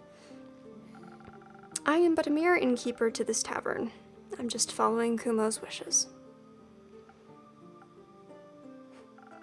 I would have expected you to have a little more backbone, or moral standards, so to speak. You were so sure about Melina's well-being and even calmed me down. I can't believe you'd offer such a violent solution. I tried to stop him. But I don't think I can get them to talk with their parents right now. You heard them. And that's exactly why there's still hope. Wait, I don't think I understand. Kumo won't take on the quest himself. So there'll be someone else that can talk to his parents. That sounds like a really questionable plan, if I may say so. It'll work out, I'm sure of it. Most likely, it won't be a very difficult quest, especially not if you know your way with words. As a nobleman like you would, for example.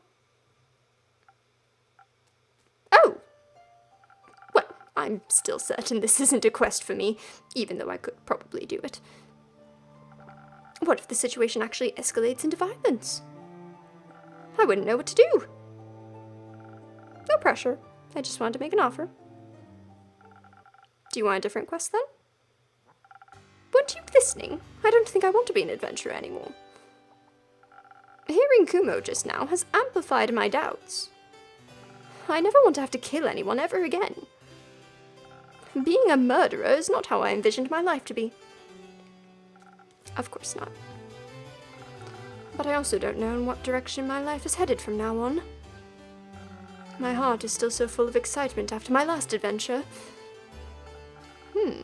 This might only be a tale, but there's this place of infinite knowledge. Oh? Are you by any chance talking about the subterranean caves on the plane of Ur? I've read so many stories about them. A hidden yet wondrous place. Though I really doubt a guy immortal like me could even walk there. But I've heard you can get there through the Twilight Chasm. Oh, that's where Melly is, isn't she? Innkeeper, do you think that's true? That there's a portal to Ur somewhere in the Twilight Chasm? Well, maybe. This world is full of wonders, after all. And since the Twilight Realm arose from Ur's dreams, I'd say it isn't completely unlikely. Just thinking about the caves makes my heart beat faster and my fingertips itch. Maybe I should write a little story about them. Time to write down some keywords or I might lose my ideas. You know, I don't think you need her to lead you. Your heart already knows what it wants to do. Huh? Do you really think so? Yes. It's quite obvious, actually. How about you go write down those keywords now? This might already be an upcoming bestseller. Oh, you really are a sweet talker, aren't you? Thank you for your advice. Goodbye, innkeeper. Until next time, Archie.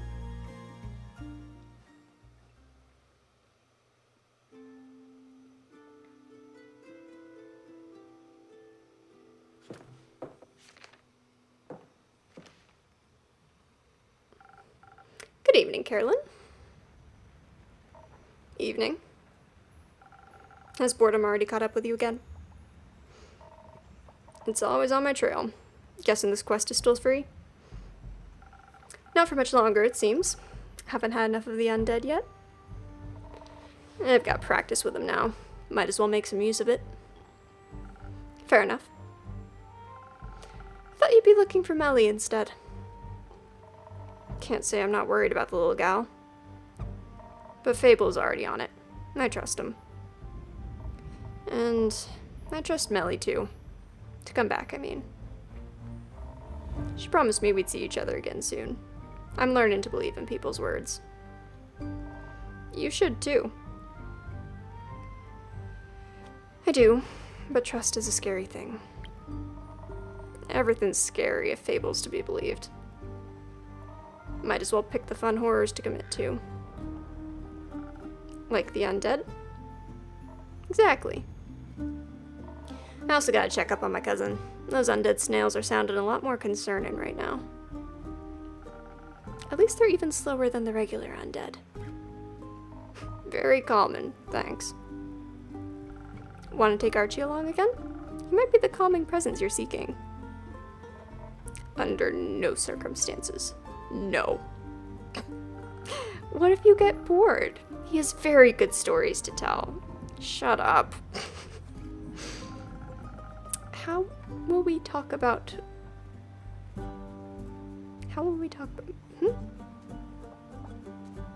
That sentence does not really make sense. How about we talk about what drink you want then? How will we talk about what drink? No, whatever. Well, dearie me, my dearest acquaintances. Has his top hat gotten taller? Did he have a top hat before? I don't remember this top hat. Innkeeper, Dame Carolyn, you both look radiant today. What are we radiating? I shan't say, as it would be too rude. How polite of you. How are you doing, Scully? I don't think he had the wig before. I thought he had the wig. I know he had the tie, because I remember noting the fish. I'm sure he did have the hat. I just don't remember the hat. And I don't remember it being that tall. Just wonderful. Yesterday I had the most delightful tea party with Sir Alphonse and Lady Frostgrip. Alphonse and I were able to learn so much about the times we've missed thanks to the young blacksmith prodigy. This world truly is an exciting and beautiful one. And by tomorrow, the vampire will have forgotten all about it. But that merely means he'll get to remember again. Dude, I've been, slurring my British so much tonight, and I don't know why. It's just, not coming out of my mouth. How marvelous. The endless pursuit of learning is a wonder in and of itself. Speaking of learning, if you'll allow me, I'd like to learn how you are doing on this fine day of ours, Dame Carolyn. You do look a little spent, and I would hate to be intruding on your space. Just exhausted by all these people and their constant talking. You're good, though. Ain't your fault. I understand. The social aspects of life can be exhausting as they come with so many rules and obstacles one must traverse. But throughout this overwhelming obstacle course of mortal interactions, we can find many magnificent treasures. And all of them make these efforts worthwhile. Like quests. I was thinking about friends, but quests too. Are you heading out on one? Yeah. What's its cause? An unusual amount of undead creatures are haunting Fizoa lately. Especially near the Pale Woods. Carolyn is going to check on that. An undead gathering in the Pale Woods? But why so? Is there a convention, perhaps? No, sounds more like the violent type of crowd. Unfortunate. It does seem that this sentiment is common among my compatriots. Sense and sensibilities are often lost when you are ripped from the afterlife without your soul attached to your body. You don't have a soul? You've got a lot of personality for that to be true. That is very kind of you to say, but I'm afraid I'm a mere fragment of my former self. An opportunity to find a new self, then. What a sweet promise. Still, it is strange to have everything you once were forgotten. How can you be forgotten when you're here? We will remember you as you are now, as I'm sure people did for your former self. I hope I shall grow into a pleasant memory then, as well as a pleasant presence. You already are. That makes my non-present soul very happy to hear. Dame Carolyn, would you mind me tagging along on your quest? It sounds like a haven of fascinating research, and I've not been able to indulge in that pastime for a long while. Sure, come along. Skeletons should be a great help in wiping out a bunch of undead. Wiping out? By no means should that be our approach. He puts his mustache back on, yes. We should study them, or better yet, strike up a civilized conversation. And it dropped again. With enough charisma, I'm certain we can remind them of their mortal consciences. Don't be ridiculous. They'll rip us apart. We can simply ask the innkeeper for some additional defense, in case they need some initial convincing. I could even offer you some frost armor to go along with it. A few frozen pine cones here and there, and you'll have a little more of a buffer if your words don't take hold. Excellent idea. Or we just fight them, smash their bones together until they stop moving. No offense, Scully. None taken, though I believe the clever approach would be to rely on speed. Unawakened undead are rather slow, so we should embrace this possible advantage. Dexterity, then, and defense. You were right on track with that one. May I suggest adding some of a Morganite lotus flower to this combination? Much like Citron, it will bless your weapon strikes and lend you some of the power of the great dragons. The undead are incredibly vulnerable to holy attacks. Indeed we are. The power of the dragons is a difficult one to harness. I'm impressed by your capabilities, Innkeeper. It's because we are a dragon. I think your delight should be aimed towards the magical ingredients. To dilute them in such a way is quite a skill in and of itself, as is choosing our approach to this. We should leave this up to her, correct? Yeah, you figure it out, Innkeep. Some additional defense is a given, but what should we focus on? Charisma or dexterity? Charisma! And don't forget those wonderful infusions of yours. I would never. Charisma all the way. You will talk out your problems.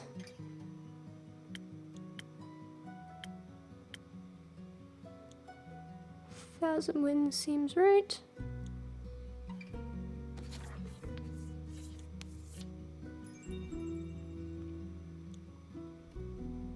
No, it does not.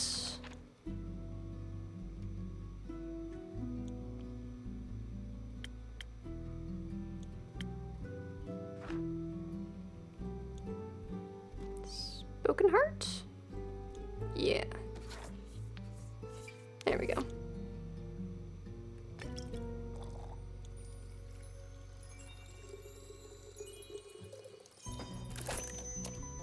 That should be right.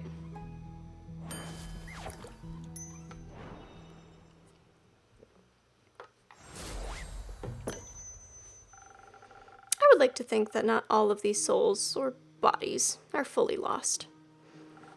If you can save even one of them, it'll be worth it. I couldn't agree more. Thank you for your faith in us, Innkeeper.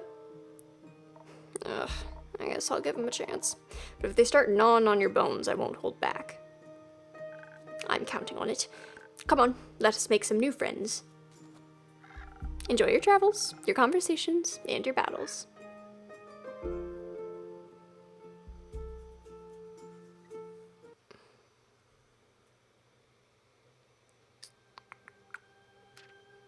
Pink.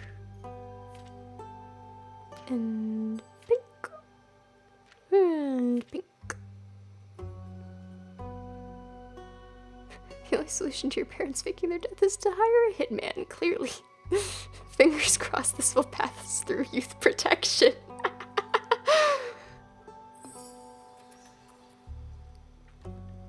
Twilight Flood brought more to Vizoa than just the waters of the primordial sea. In particular, two long-lost air echoes who had faked their own death and abandoned their only child. Now their kid is out for revenge and longs to have them killed, as the fate of tragic backstories wills it. Those renegade parents were last seen in Borkum near the Wadden Sea, so any bounty hunter should probably start there. Where's our third? There it is. Puzzle Tower! Mission magically possible.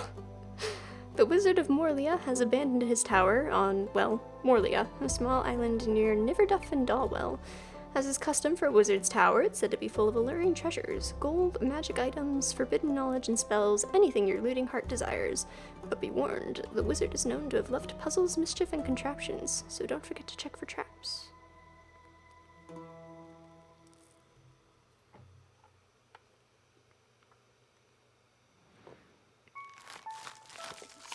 I'm running low on water.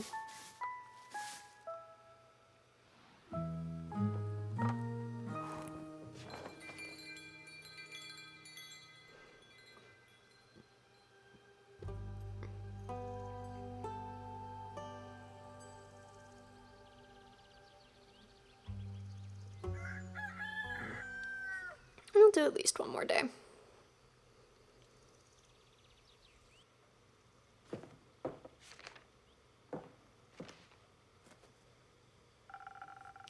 You know, your quests are getting weirder by the day. I mean, no one's forcing you to take that one. Unless you have one on basilisk swarms waiting in the back. I think I'm good with this one. No basilisks, I'm afraid. Eager to kill some parental figures? You know it. Speaking of family, you haven't brought your sister by in a while.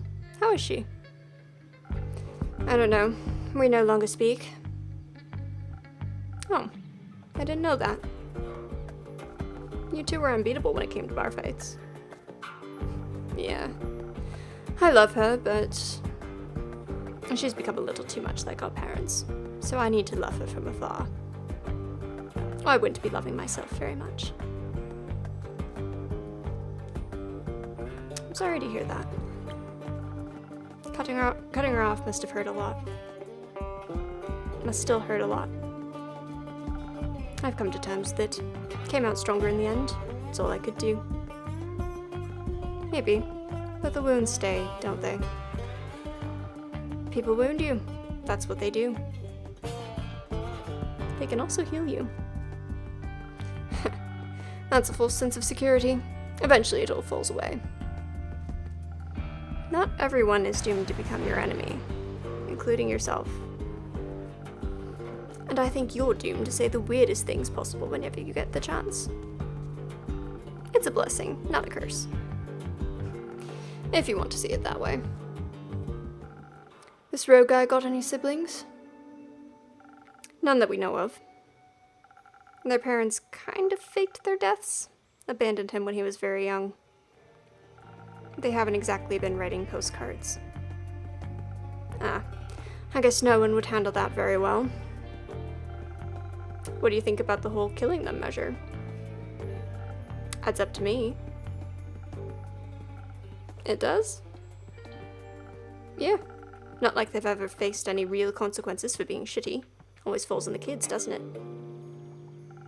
And you think being murdered is an appropriate consequence. It's not about what I think. I'm just taking the job. Right. But I was thinking.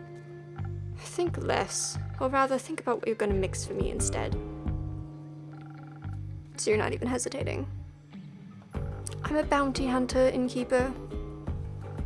Of monsters, I assumed. Not all monsters look unlike us. I thought you don't do charity. I don't. I expect a hefty payment by the end of this. That thief must have some jewels stored away somewhere, right? Mm-hmm. I see. So, drinks. Drinks, of course. Murder. How would you like to approach it? With a lot of force. Don't know how strong they are, but I need to be stronger. Maybe some defense in the mix would be good too, if their attack patterns turn out to be more complex than you thought. It seems like you do listen to me sometimes. Your stories of fighting mirages and three-headed antelopes are far too compelling to forget. I'd hope so. You still got any of those frozen pine cones lying around? The ones you gave me for the mountain mimic? If those deadbeats picked up some primordial magic, I could use some elemental protection. Clever as always, Jade. Obviously. Plus that frost armor is pretty cool. Luckily for you and your coolness factor. No. You and your health. I got a big shipment of them in last month. Cool. I'll take some of those then. They're not contending with another approach? No. Unless... I guess there's another way. Is there? Listen, some things are unfixable. I saw both my legs off before I'd ever talk to my folks again. But this wound is fresh. It could be possible to delay the inevitable. I could convince them to leave, scare them off, banish them somewhere where they can't hurt him. That way he can find them later, if he ever changes his mind. Maybe this rift isn't completely irreparable after all. It sounds like you're asking for some charisma. And some speed. Should hurry up before he does anything drastic himself. Yep, some dexterity might help too. You never know how they could react. Might have to dodge some blows. Might have to. You got any of that inspiration garbage lying around? I'm not so good with words when it comes to situations like this, and I might have to inspire them to be a little less awful. I could offer you either thunder sage or honey flowers, whatever flavor you prefer. You choose. About it all. Charisma, dexterity, inspiration. It's the less violent route, but it's not what he asked for. So I won't complain about a strength and defense mix either, as long as you throw the frost armor in. I think my decision about this would be tinted by my own experiences, so please, a little help? Always, Jade. Thank you for asking. And make sure to leave Onyx some leftovers. She's thirsty. Charisma. Is it charisma? Charisma's dexterity. Is charisma dexterity?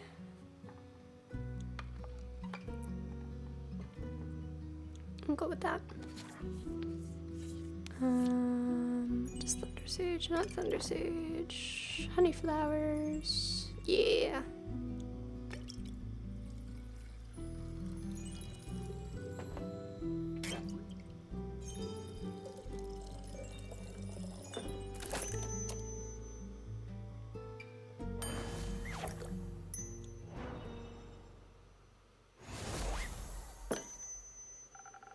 Maybe this cause isn't as lost as we think it is. If they can't be reasoned with, I can always trick them and kill them that way, yes. But I guess I'll try talking first. Let's hope this is the right choice. Don't you trust me? You wish. Don't forget to fill me in on your success. If I have any charisma left in me, you'll be sure to hear about all of it. Until then, don't tell him what I'm doing. I shall keep this secret between us. You do love those. Typical Fae, I guess. Don't take too many names while I'm gone. I wouldn't dream of it. Are we actually a Fae, then? I guess that makes sense. Like, again, I think there has been sort of lead up that we are a fairy creature. Fae creature. Nah, man, you gotta be careful with that ethereal bamboo. I don't know why I did initially read that as bimbo. For like, yeah, we're just moving past that. I mean, it's super cool and all, but if you cut it the wrong way, it's gonna charge up and whoosh, gone you are, sucked into the ethereal weave. Oh, well. You know, like those fishies that'll kill you if you cook them the wrong way? Fish? Yes, they look like balls with spikes. Didn't know about the name though. Do you mean pufferfish? That! Whoa, wait, you're also here. Lol. Sure am. You're looking fire. Nice strip.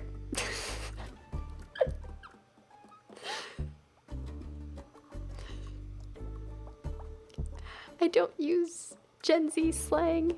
It feels so weird coming out of my mouth. I have never said these words before. Thank you, Nico. Nico, can we stay on topic, please? Topic.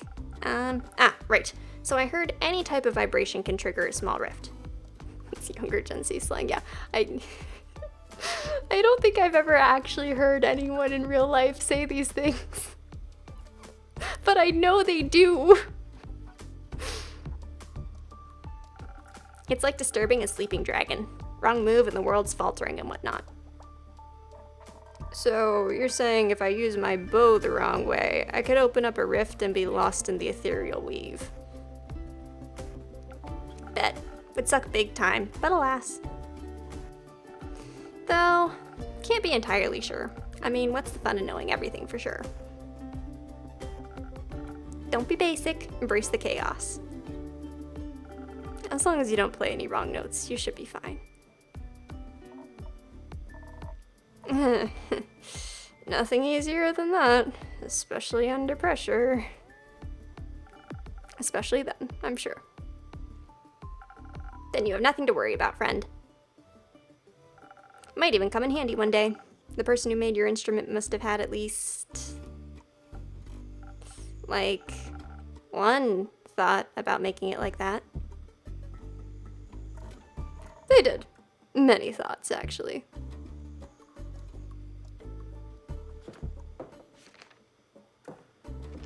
Of course you took that one. Good mythical morning, innkeeper. I know, theopractically it's early afternoon, but who cares? Good theopractical morning, Hex. Almost there. You forgot the mythical. Good mythical theopractical morning. Better. Okay, listen up. I found this little leaflet on your notice board. And I saw you're finally sending someone out to investigate that abandoned wizard tower. And I just decided that someone is me. I've been wanting to see what's up there for a while now. Talk about good timing. Did you say wizard tower? What's the tea?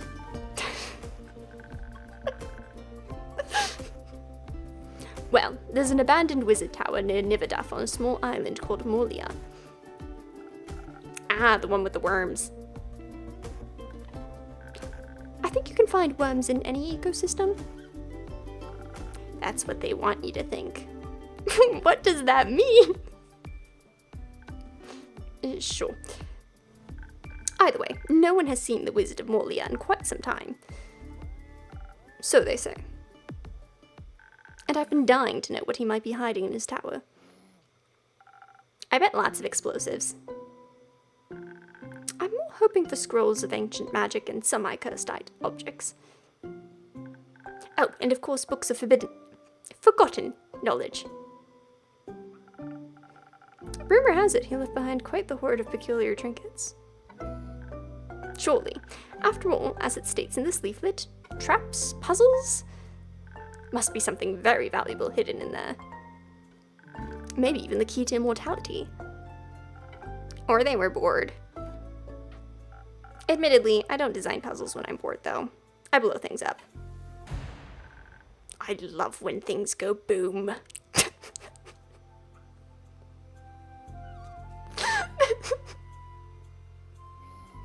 I think my favorite thing about doing this is that you have to get through the sentence with a straight face, doing an accent or a character voice. And it's just, I love when things go boom. I don't know, I love this game. This game is very good. I'm tired.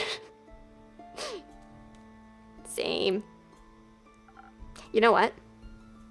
What? I think you should take me and Voy Boy along.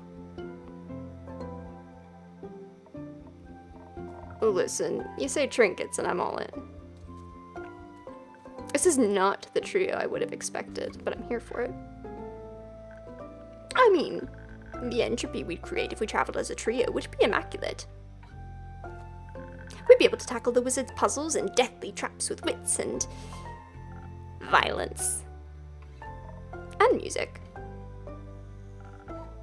You have my lockpicks. And my Hagum. Hagium. Hold on. I need to know how to pronounce this. Because it keeps coming up. Pronunciation.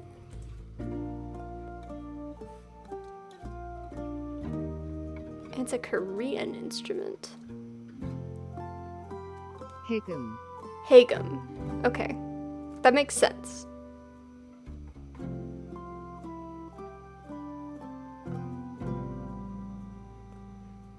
It's a Korean musical instrument, apparently. And my Hagum. Maybe the ethereal weave could even help. Ethereal bamboo, huh? But an ethereal weave escape would only work with Chabian silk. Huh? The ghost spiders of Chabian use their silk to spin the weave. Good thing that these strings are made of Chabian silk, then. Have you just been walking around with, like, an extremely magical musical instrument that you just didn't even realize was magic? Great! Then we can use your Hagum as our plan C escape plan. Should the wizard be at home after all, or foster any monsters in any traps, your Hagum will be our only way out. By dipping into the ethereal weave? Don't worry, it's like dreaming, or teleporting. You just have to find your way back out. We'll manage that. I'm a master teleporter. And I'm sure our innkeeping friend here has the right drink for you. Perhaps something that'll give you some brain cells. And quick reflexes, so I'm hasty and can easily evade traps. Good thing that I don't need help with either. But shouldn't we be able to fight back fiercely in case something is lurking in the tower? I've realized what I'm like trying to do like a Flynn Rider type voice, but I can't quite settle into it.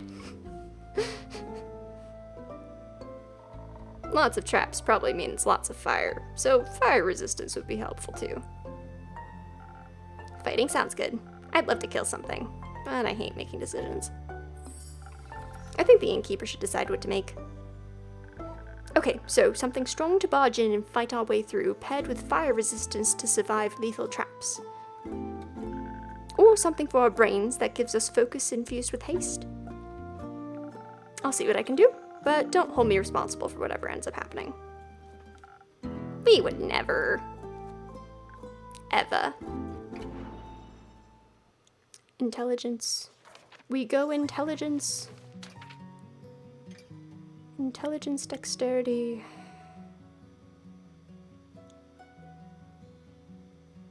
With haste. What gives haste? Oh, we could do the saber fang. Which would be... Is there an intelligence and fighting one? This would be the silent owl, which does, yes, okay. We do that, and we do that. And we do 3 of these.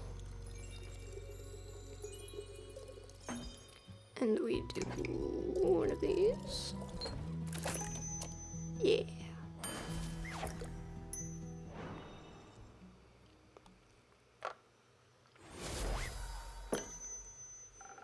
Here you go. Brains and quick reflexes. Thanks. I'm sure this will be of use for solving puzzles and evading traps. I'll be sad if not one single thing explodes. Explosions could damage all the loot. But maybe afterwards we could light a little fire? You know what we should do? What? We should take Jade along. She'd definitely be interested in the treasures too. An additional blade couldn't hurt. Any idea what we can find to Innkeep? I'm afraid she's already on a quest, so probably nowhere nearby. That's fine. We'll poach her. Good luck. Thank you. We shall return with a story worth telling. I can't wait. Bye, loser.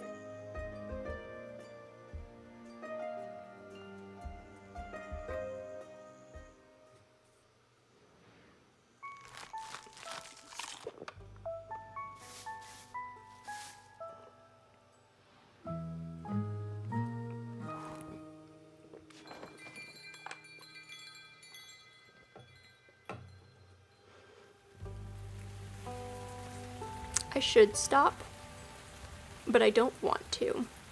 So I'm just going to take a quick break so I can go get some more water and go to the bathroom. I shall be right back. I made a be right back sign.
I am back. I need to, like, I need to stream more because it forces me to actually drink water.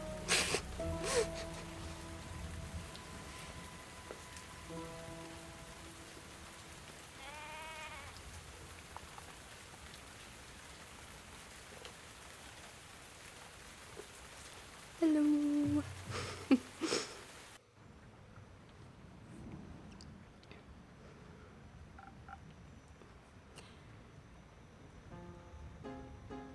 I lost it. I lost all of it in the time that it took me to go get water.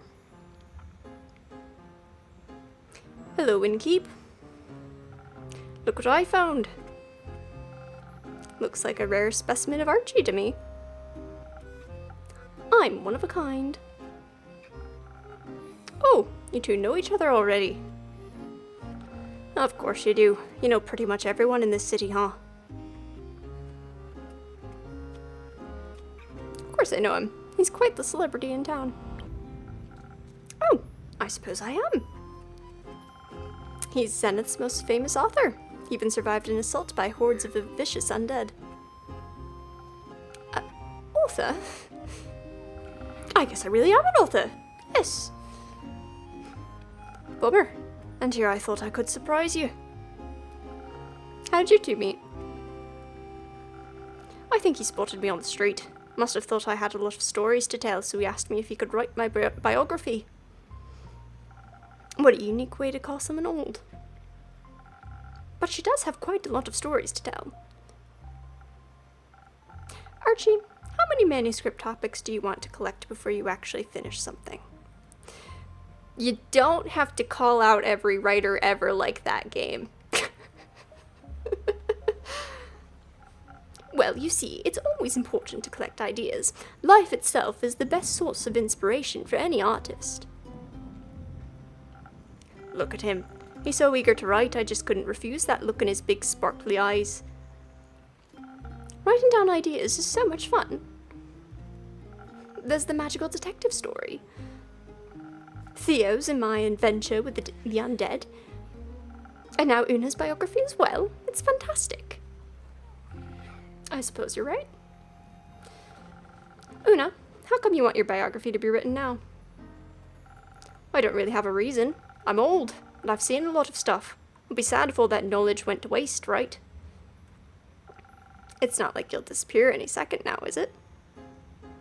Of course not. I get it. A lot of terrible things have been happening lately. Ah, don't be silly. We'll be fine.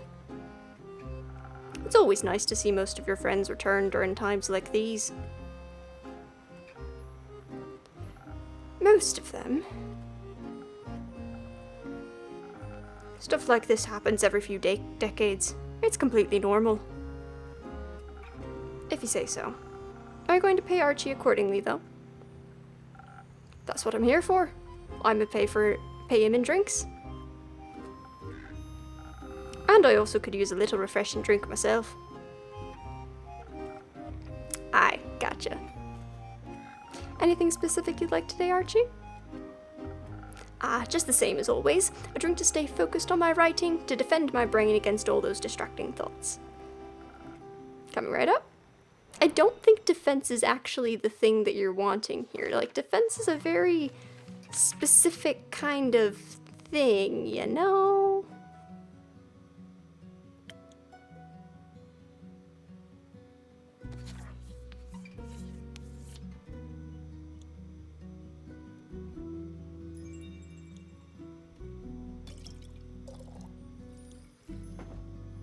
I shouldn't give him the feather, it actually takes away from his brain cells. And that was the exact wrong thing I was supposed to give. There you go, Wandu.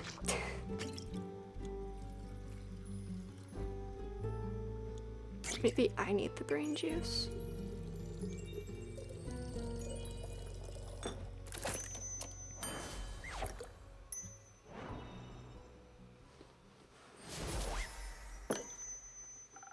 Here you go.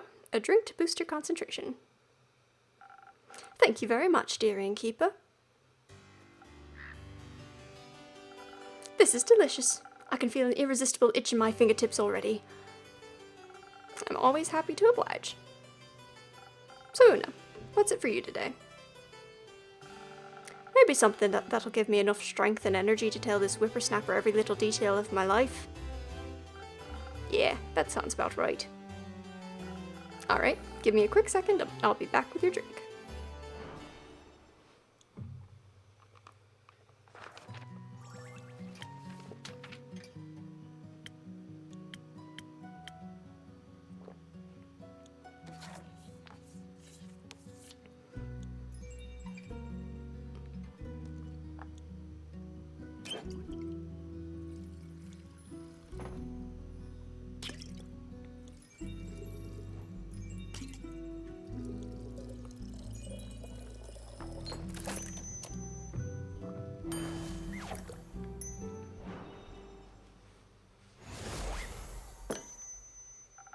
Some liquid stamina for the golden girl.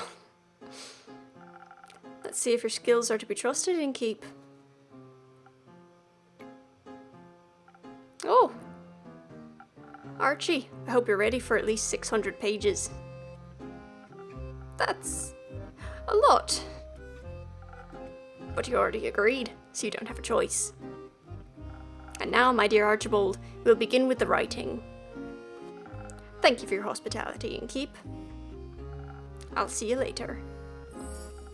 Goodbye, Innkeeper. I'll remember to keep a copy of the book for you. Signed, please. Of course. Very well. Goodbye, you two. I haven't checked the character info in a while. Let's see if... And what You! You and your service hellhounds!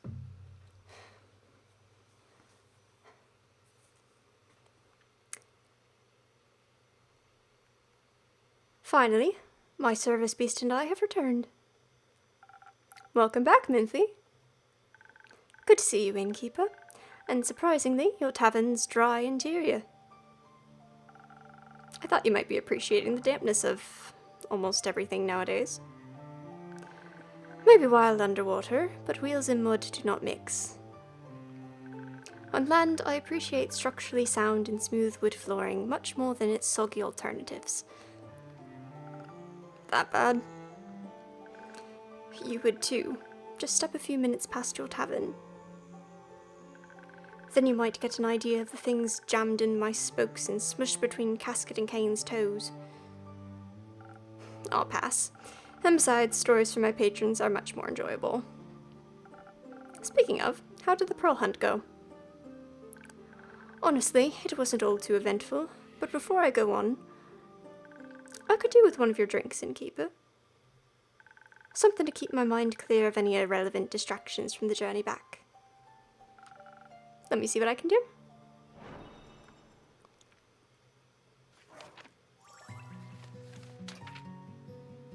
Brain juice.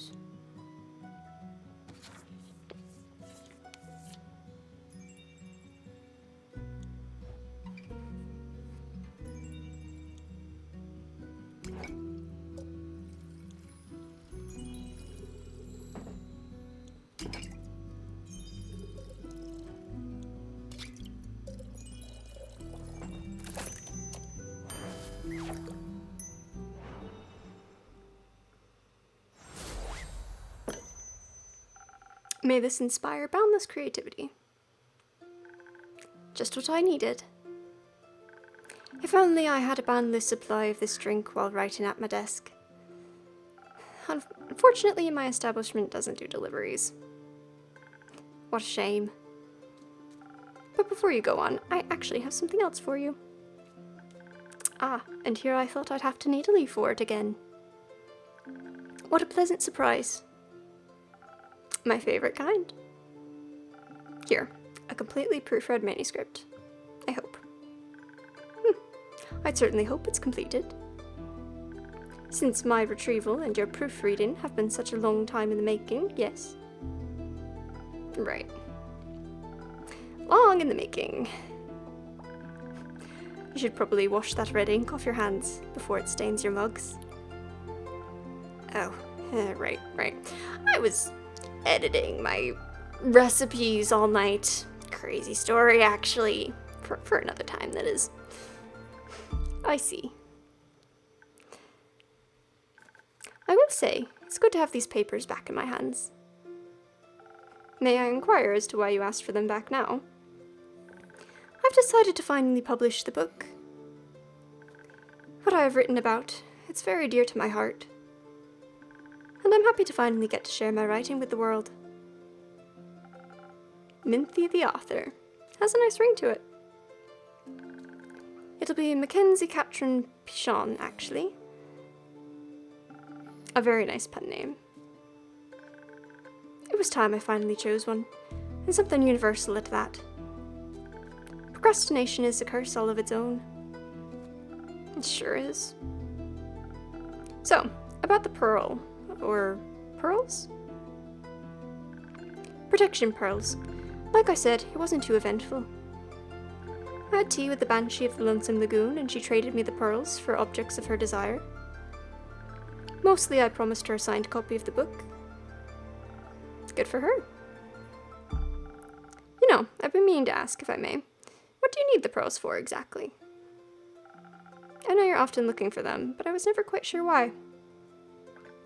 Well, I'm sure you remember the curse I was bestowed with. Yes, the cursed parasitic rings that amplify your magic to a painful degree. Exactly those. They cause quite a lot of issues for me and my body. Sometimes it feels like the magic is eating away at me, slowly feasting on my organs and nerves. It's tearing me apart from the inside out as it gradually takes my health and life. The protection pearls help me keep the mana in check. They bring it down to manageable levels. It helps the pain a lot. So you're saying you turn the pearls into a drink? Wonderful to see that's still your first solution to everything. Yes, on occasion. Mostly I grind them into ink for my tattoos. They're very versatile little beauties. I'm happy you could find some then. Now that I think about it, care to share? I'm sure they'd be great for my drinks. Not so fast. For most people, they just amplify mana to ridiculous and dangerous degrees. And I don't want to be held responsible for the chaos your patrons could cause. However, maybe I can offer you something less extreme, but still energizing. Here. Is this your infamous coffee recipe? After all these years, you finally trust me with it? It's time. I think you can finally make it without poisoning someone. I'll do my best. Thank you, Minthy. Perhaps it will also help you keep your promises in time. Anyhow, I think we're due to take our leave. Need to make some ink? Something like that. Plus I promised Casket and Kane we'd check if any primordial tennis balls got washed up by the flood. Baya might be able to make you some moss balls. What a perfect excuse to catch up with her. Is she around? More frequently, recently. It's nice. A miracle she still comes around after you exorcised her favorite bulk body. We were young and inexperienced. It happens. That it does. It was lovely to see you again, Innkeeper. Likewise. Best of luck on your journey. And don't forget to send me a copy of that book. If you promise not to forget about its existence this time, I'll do my very best. I know you will, friend. I know you will.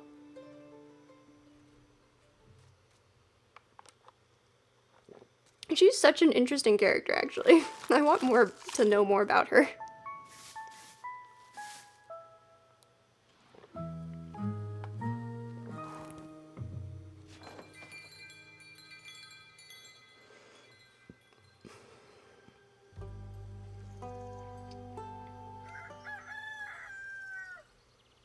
I'm very worried about Fable.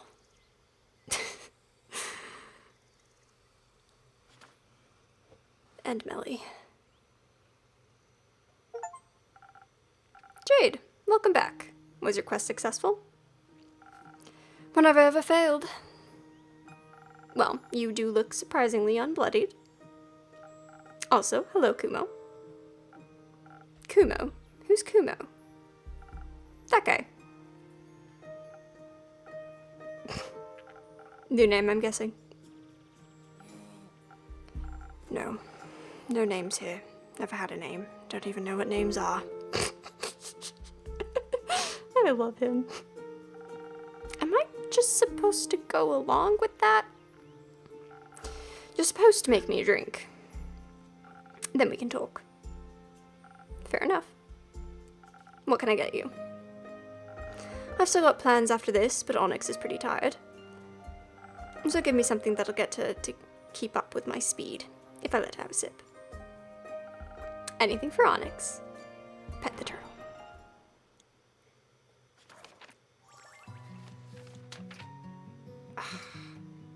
How is the coffee drink not dexterity? When you peer inside the steaming chalice, looking at your own distorted reflection, you will find the darkest swirling depths. The blankness will be all-consuming, a gloom so bitter you might think you see the souls of the damned swimming inside, but really, you'll be looking at a strong cup of coffee. That's it. Oh, that's so good. Seriously, is there exactly one dexterity drink in this whole game?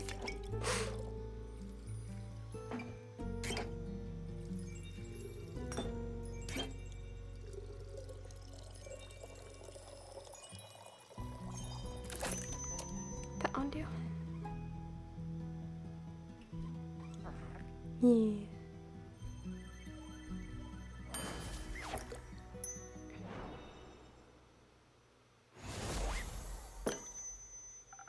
A drink for Onyx and you, but mostly Onyx. Not too bad. Concerning to see you know me so well. Being a regular does have its perks. So, names? Let's start with the story first. You love those, right? You know it. I'll spare you the details of my journey to Borkham, though I didn't miss the chance to make some extra money along the way.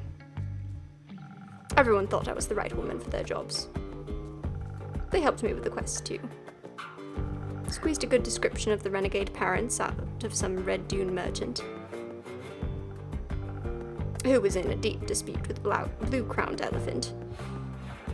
I'd love to hear that story, actually. Not my problem. Asking a couple of pointed questions got me to the inn the deadbeats were staying at. Problem with people is can't exactly kill them in broad daylight. With monsters, you'd be thanked for doing so. But with people, you've got to be patient. So I did what anyone would have done in my situation. I posed as a tour guide. And they believed you? Sure did. Iniko was right. Your drinks are great for pulling scams. Happy to hear that. I offered them a tour of the nearby Wad and Sea, and led them to an area I knew was shunned by actual tour guides because of the unpredictable tides, and gave them a spiel about how a battle of the Order of Starlight took place there, yada yada yada. Pretty soon their eyes were glued to some starfish playing in the mud. It was the perfect opportunity to get it over with quickly. Obviously I wasn't going to kill them just then, they needed a chance to run, but I had to scare them first. I raised my spear right above my head and was about to go for a warning strike when I heard this zinging sound. I deflected the knife that was flung my way at the last second, and it shattered against the ground. All three of us turned and saw this cloaked echo reaching for another knife. He had his hood pulled up, knives and daggers strapped all over his body. Even the air seemed to go darker around him. Looked like a real shadow bane. I trained under them. Impressive. Those deadbeats thought I was protecting them from him. I should have seen the look on their faces when I said I was there to kill them. I turned back, wanting to refocus on my warning strike, when I was interrupted by a simple stop. It was said in this deep, raspy, incredibly fake voice that sounded like some sort of proper degenerate. Likely the two bums thought we were fighting about who'd get to kill them. Their approach to such a situation was to immediately try and bribe us. I told them to shut it. They asked me what I wanted, then if it wasn't money or words. So I turned to our little Shadowbane and asked what he wanted. But he just stood there, quietly. Can't blame him. He's a little scarier than your parents. So you helped him with the decision. Not exactly. I walked over to him and handed him my spear. She said, "This is your choice. Make it." It felt like she was passing some of her courage on to me. He stepped forward, my spear in his hand, and took off his hood. He was... I'll spare you the details. They recognized him, of course. Beeps had the audacity to act surprised. Surprised is one way to put it. When they talked, they sounded so... like they thought I had died. You could have. They left you. I wanted to say something. Anything. Yell, tell them to get lost, scream at them for what they'd done to me, but... all that came out was... "Why did you leave?" The silence went on for so long. Would have been longer if those tides hadn't come rushing in. You did kind of walk into that one. Kind of. Luckily, I was quick. Got all of us up on some muddy rock that the waves couldn't reach. How long were you up there for? A couple of hours. Left us a lot of time to talk. Did you? Yes. A lot. For example, did you know the primordial flood was caused by the pyre erupting? The pyre? You mean the biggest volcano in all of Asteria, nestled right in Leviathan's domain? Yeah. Apparently it erupted and then collapsed, covered all of the primordial sea in ash and set off a tsunami. It should not be doing that. No. Do you think powerful magic was afoot? Probably not. What use is a giant tsunami to anyone? Maybe they wanted to be... wet? Probably not. Are tsunamis and their causes all you and your parents talked about? No. Mostly we talked about the leaving thing. They said not a day went by where they didn't regret what they'd done. I asked why they didn't come back then. They didn't have an answer for that. Mum said she was proud of my knife-throwing skills, though. I never thought they'd apologize. They owned up to all of it, as awful as it was. I hadn't planned for that. They wanted to make up for everything and be a part of my life. They also said it was up to me, and what I wanted. What do you want? A family. Is that stupid? No, it's not. So you forgave them? No, not yet. I have to see if they actually mean what they said first. I can't trust them right now. We don't really know each other anymore. Who knows if we'll get along.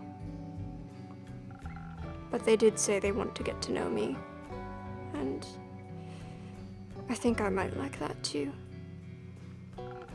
They're just so different.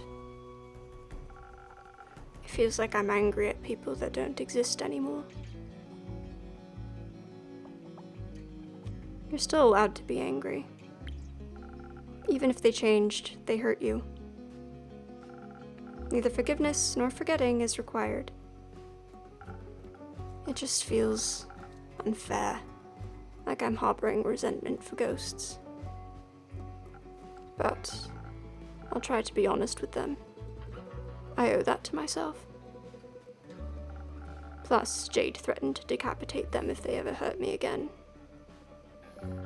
They'd stand no chance. None.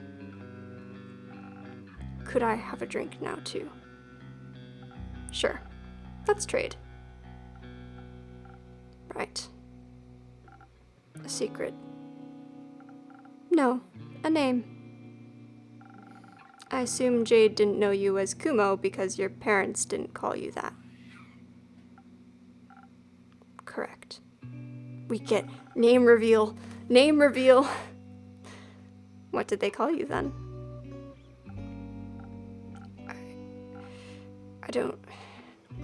I'm not. I'll trade you my name. Just give the guy a drink. Your first name? Those are quite precious to Maida, right? Very. See it as a secret to trade for. I'm listening. Ulyssia. A beautiful name. I don't respond to flattery. But thank you. It's definitely better than mine. Yours fits you. Do we have bets? What is it? What is his name? It does not. It's gonna be like John. No, we've already had John. What is it? I don't know. If you say so. So, not Ulyssia. What would you like in exchange? Maybe something that'll stop me from choking on my words. In case I have to do more of this emotional thing. I've definitely got something for that.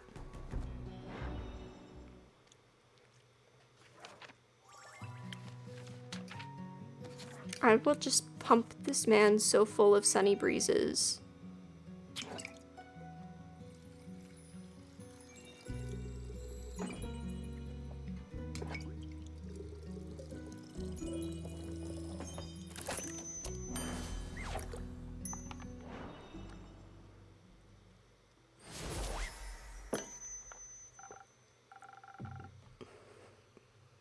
Here you are, some fluid emotional vulnerability.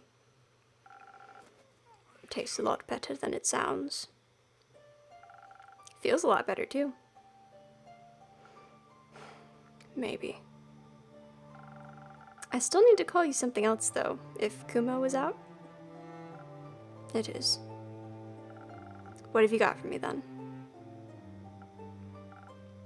I'm running out of names. Jade, can I? Nope. My name. Did he just ask to be called by her name? Fine. How about... Dave? You know what? Sure. I'll go with that. I'm proud of you, Dave. For everything you've gone through, and for choosing what's right for you. Thank you. Do you need a hug? May have already gotten one from Jade. Speaking of me, I've got to go. Want to check in with Grace and her goons. See you around, boy. See you around, Ulyssia.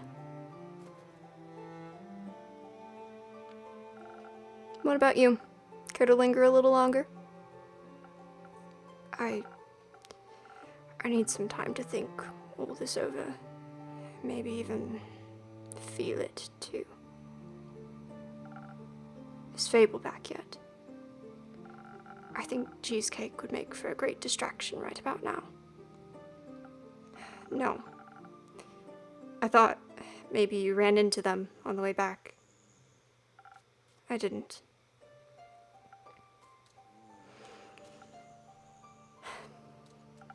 So Melly isn't back yet either. No, I'm afraid not. Cool. Great. I guess I'll talk to... Carolyn? Your parents? Maybe. Do you think they still love me? I don't know. I hope they do. I hope they'll love you well. But I don't know. I do know that other people love you, and that if your parents fail to live up to what you deserve, you won't be loved any less. I'd like to believe that. Sometimes I just think if even my own parents could leave me, anyone can. Don't measure your worth by the actions of the people that hurt you. Nothing good can come of that. I'm very thankful to have met you. Anyway, I'm also part of the night or whatever, so I must go. Farewell. See you soon.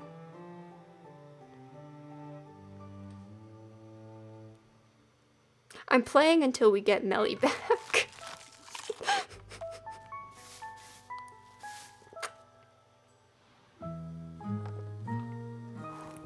I might regret that. Don't hold me to that.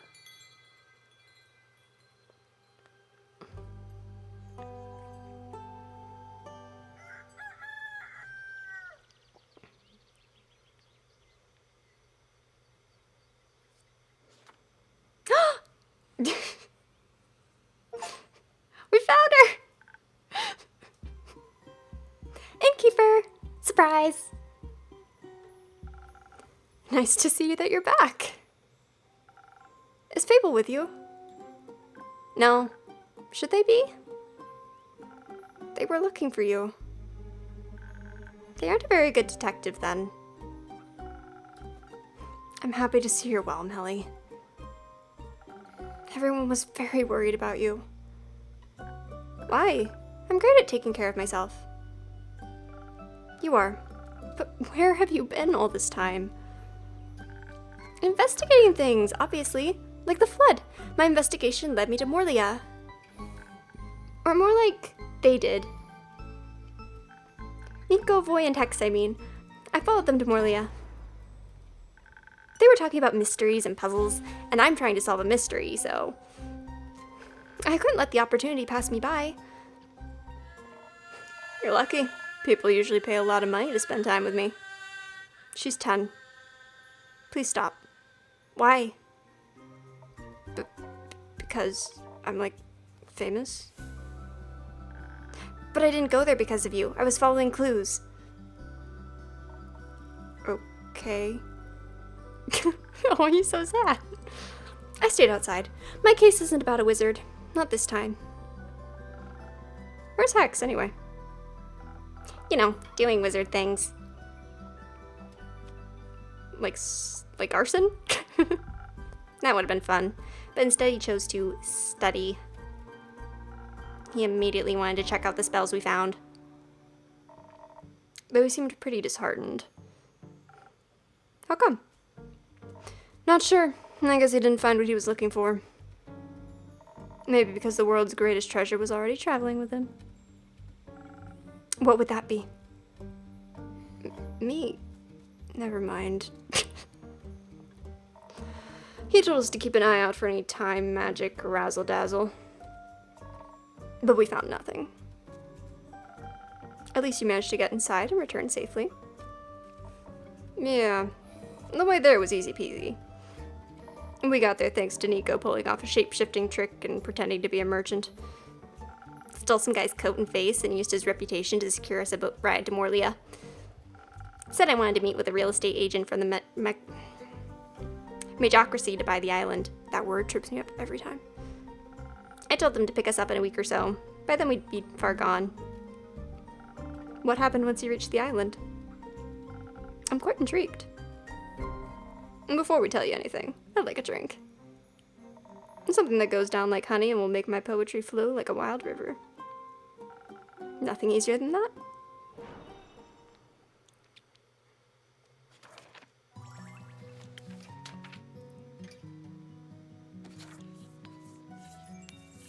Sunny breezes for everyone. Okay, so we found Melly, so I'm playing until we find family.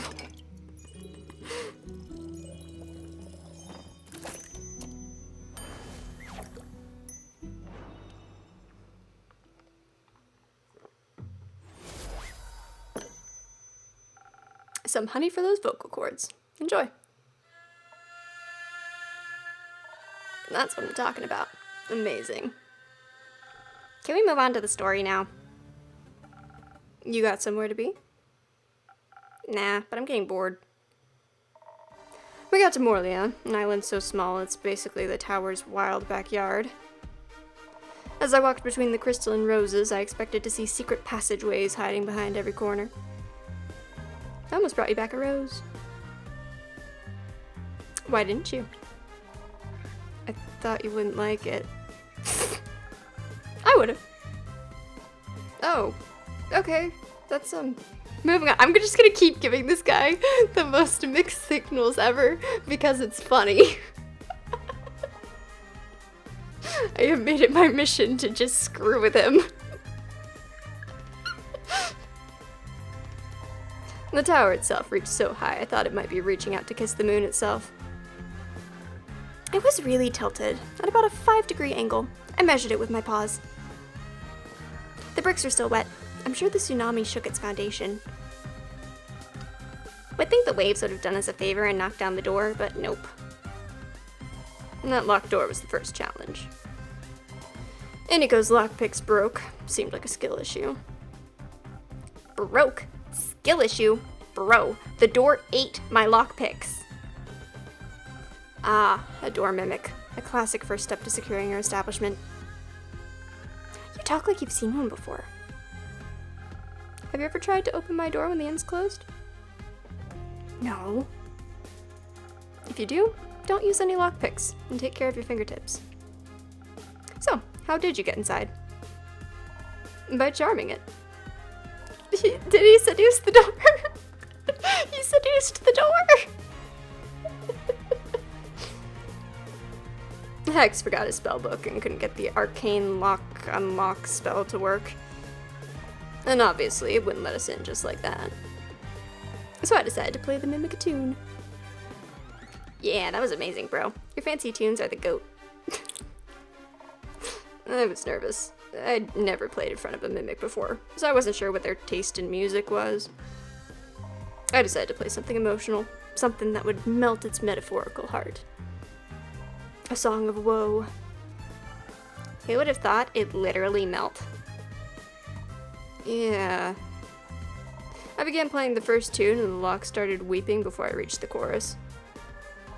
Tears were streaming down its face. And as if they were very hot and made of acid, the door melted away. Afterwards, the lock lay in a puddle of wood, sobbing and thanking me for my performance.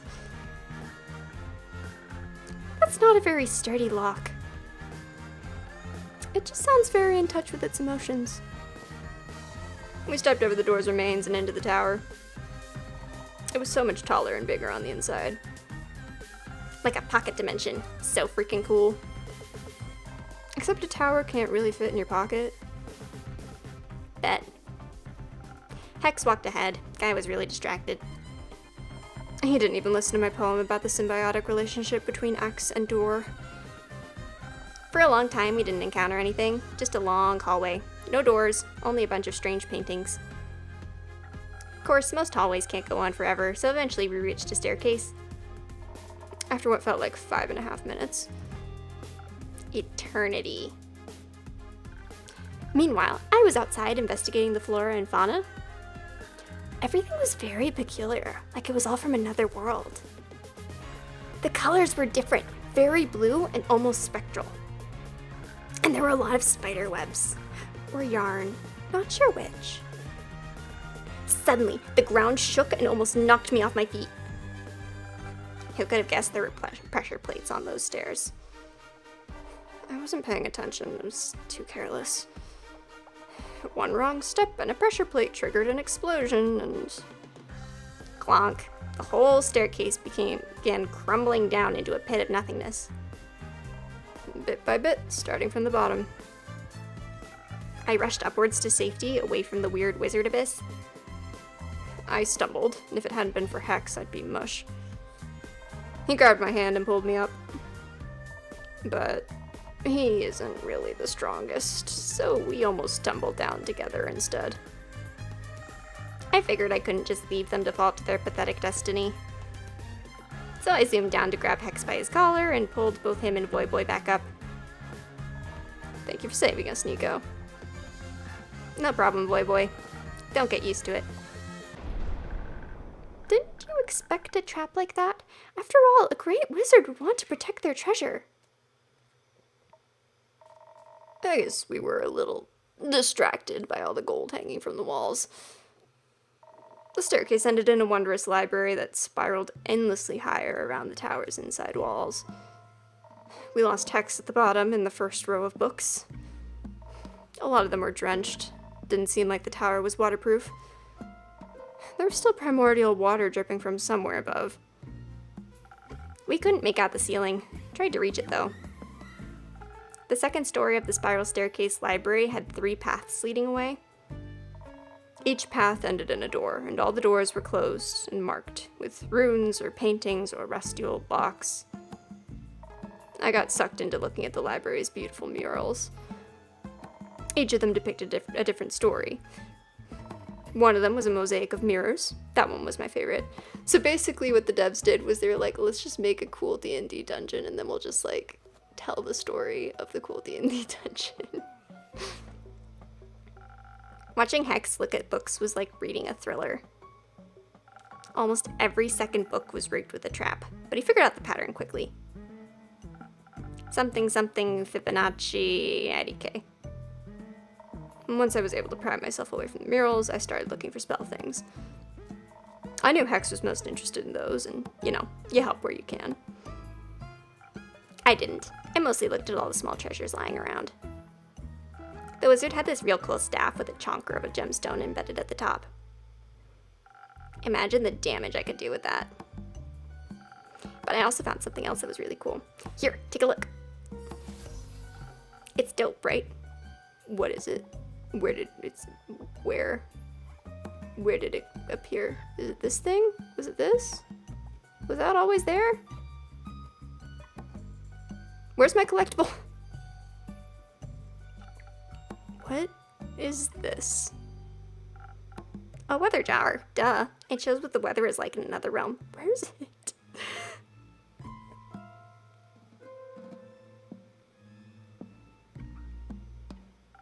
I see. Let me guess. Avalon? I knew you'd get it. I found some spell scrolls. One of them had golden runes on it. Hex liked that one, but he didn't love it, you know? Then, nestled between a few red velvet armchairs, I found a glass case. It had a golden frame and a scroll placed inside, neatly in the middle. The scroll was floating and all that. I knew Hex was looking for more spells, so I called for him.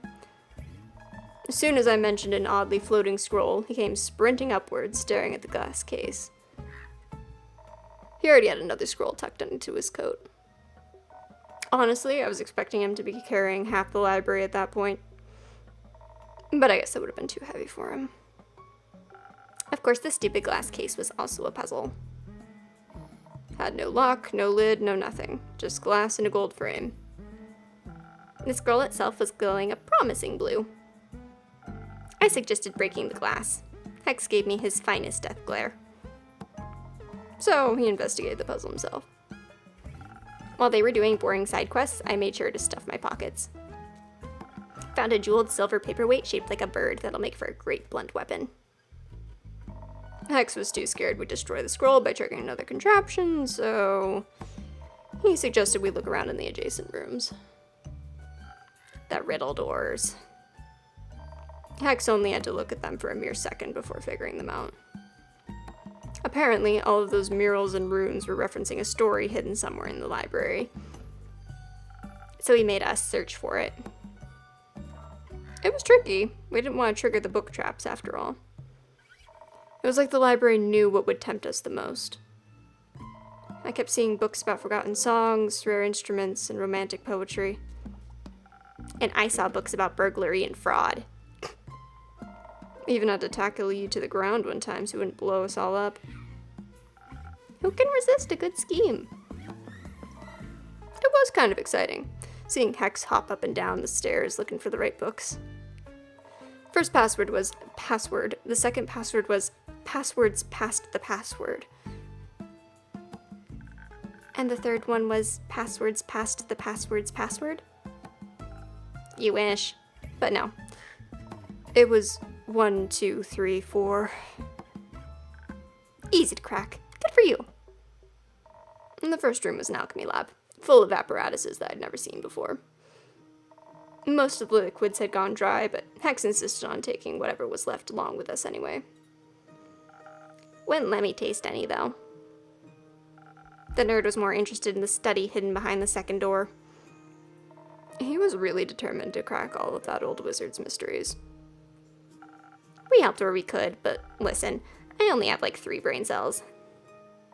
The soundscape of the tower was kind of depressing. Silence broken only by the dripping of water and the creaking of old wood. So I sweetened it with a song. It was very easy to get into the flow with that bomb music for you. Thank you? Hex didn't find a key to the glass case, but he at least found a blueprint showing how it was built. Maybe he can find out how to open it using that. That'd be nice. He was pretty beaten up about everything, though. Yeah, couldn't find what he was looking for. Not even in the third room. No. That one was a gym. Didn't know wizards worked out. Maybe it was just a distraction from the hidden vault. A hidden vault? Anything good in there? Oh yeah, more than our arms could carry. A bunch of artifacts, most of them probably cursed. Which makes them even cooler. But Innkeep, you don't even know the funniest part yet. Enlighten me. The whole time, the wizard had a spare key to the tower under the doormat. The oldest habit of all time, and we didn't even think about checking for it. I did, but I wanted them to find it for themselves. When they left the tower, I was at the beach with Jade. She had arrived a while ago to pick us up, and I was teaching Onyx new tricks. She helped us heave all the loot onto her boat. We couldn't take everything with us, so we decided to head back there again another day. There's one thing that doesn't make sense in this equation, though. That would be? Iniko, Voy, and Hex traveled alone. Well, except for me, they're stowaway. Yet, I found a fresh set of footprints by the coast before Jade ever arrived. Like there was a 5th person on the island. Maybe someone was there just shortly before us. We didn't even notice, lol, just like we didn't notice Melina. I'm sorry for staying hidden for so long. Don't apologize. I think it just proved your skills as a detective. We've got a lot to learn from you. What a story. I can't wait to share it with Archie. I'll be on my way now. Gotta check up on Hex and make sure he didn't accidentally take a book mimic home. You coming with, Nico? Sure thing. So long, Innkeep. Goodbye, Innkeeper. Don't miss me too much. I'll try not to.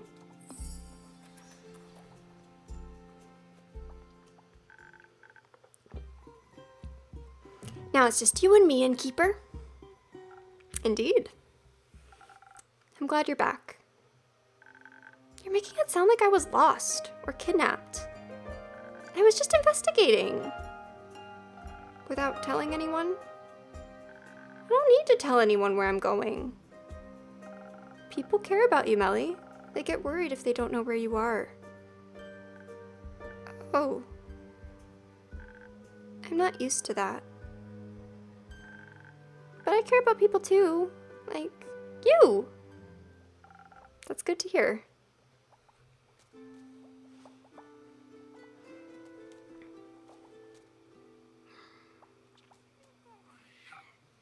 Melly. Hi, Aura. Hi, Dave. Oh, that name is so outdated. You're back.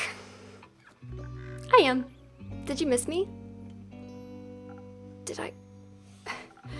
I was just very worried. What? You called me Melly. What about it? You've never done that before. I'm sure I have. You even said you'd never call me Melly. I'm just glad you're back. The like found family trope, the older loner rogue character adopting the small sunshine child, it's just one of my favorite things. I love it so much. Welcome back to my tavern, Dave. That's a cute one. Yeah, I got it on my latest quest. Dave, you made a good choice. I also went on a quest. Well, at first I wanted to find the moon swamps. You know, the mysterious magical swamp that is said to be magically hidden and only appears in foggy but starry nights. I'd heard they're somewhere in the moon swamp, near the portal to the Twilight Chasm. Found family better than enemies to lovers. True. It's just like such a specific thing of like this trope of character, seeing this trope of character and being like, yes, you are my child now. You are my sibling now. I will die for you. And the child being like, was that ever in question? I would also die for you. Why are you acting so weird about this? We are family, and this has been so since the moment I first set eyes on you. I thought we just knew this. It's good. It's good, and I like it. And did you find anything? No. I did find some weird way markers made of bones that seemed to lead somewhere. They had "Do Not Touch" written on them, and the paint even seemed fresh, so it looked like the perfect clue. But then, suddenly, there were just gallons of water everywhere. Luckily, I got away quick, and since I was already there, as Fazoa's best detective, it was my duty to discover the flood's origins. Well, at first I was more of a stowaway than a detective, and I also couldn't figure out what... Don't storm off like that ever again, you understand? I was so worried, and no one knew anything about your whereabouts. Now.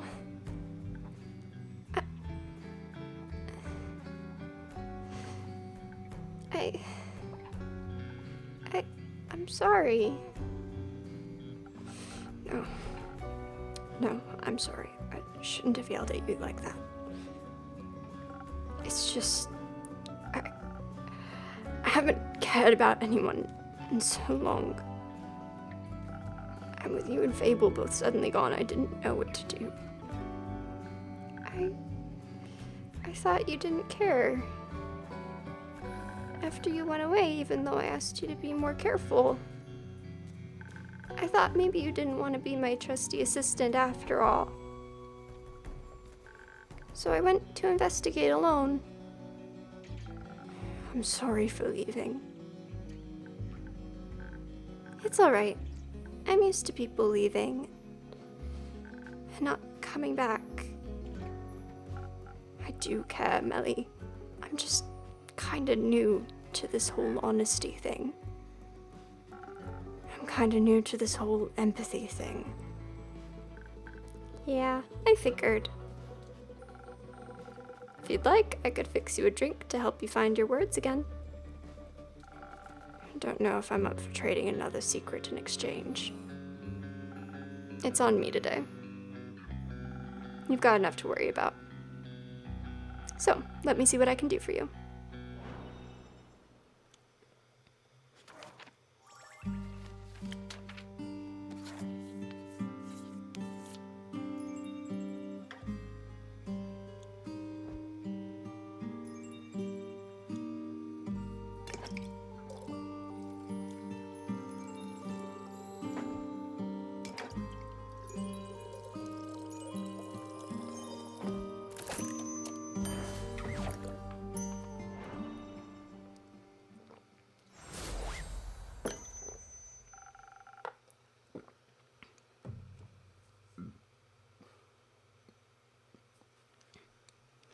Enjoy your magical liquid eloquence.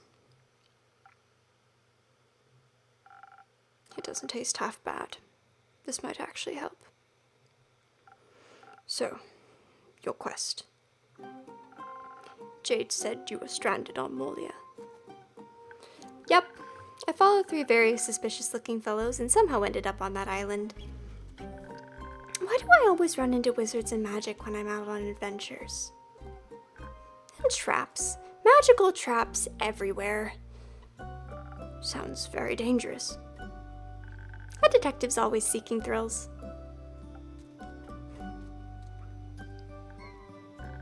I'll make sure to be careful, I promise. It's not about that. I know you know how to take care of yourself. Otherwise, you wouldn't have solved the T-Rex case.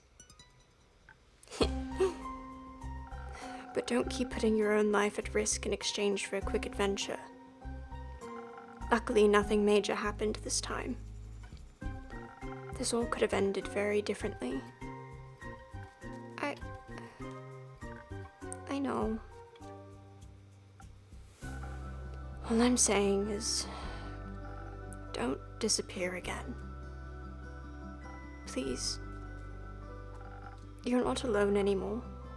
You don't have to do everything by yourself. Like you're one to talk.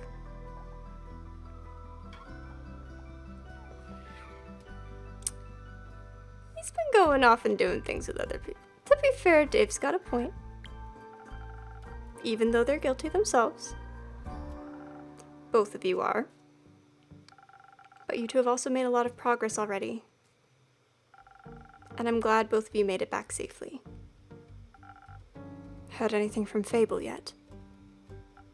No, not yet. What about Carolyn? She came back after the flood. Currently, she's investigating some undead sightings in the Pale Woods. Do you know when she'll be back? No, but the two of you can wait here for her if you want. Yes, please. I want to stay until Carolyn gets back. All right, I'll keep you company. How about I spice up your wait with another drink? I'll pass. Oh, but I'd like one, please. Of course. Do you want anything specific? That whole adventure was pretty exhausting. Maybe something to combat my mental tiredness. Nothing easier than that.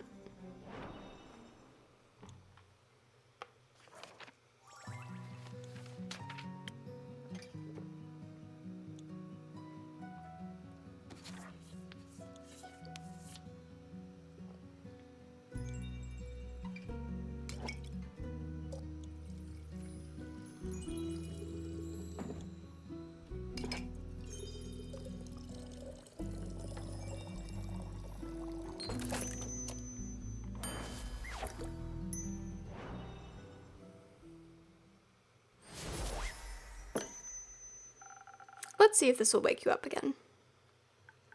Oh, thank you. This is delicious.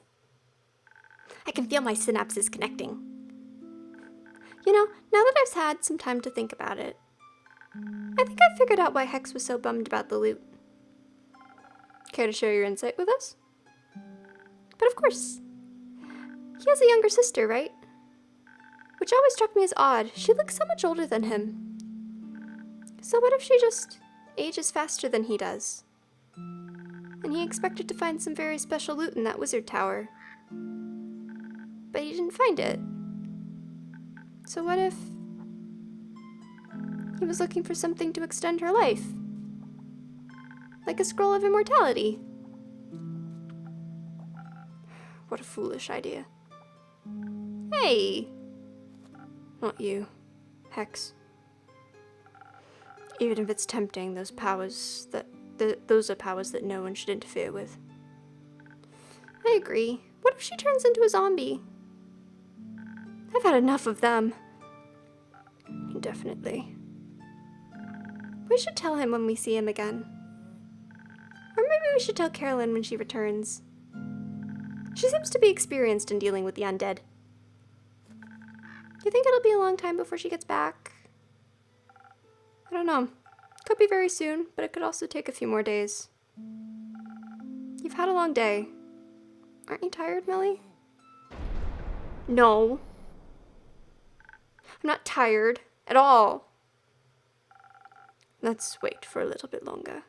Maybe she'll show up, and Fable with her. Sounds good.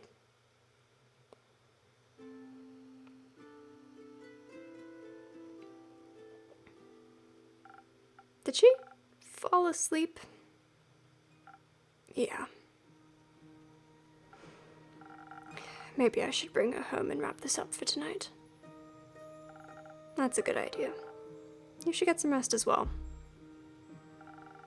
I'll let you know if I hear anything about Carolyn or Fable. Alright. There's not much for me to do otherwise. Except care for Melly. No, that's me. Except care for Melly. She needs you. Yeah, I think you might be right. Good night, Dave.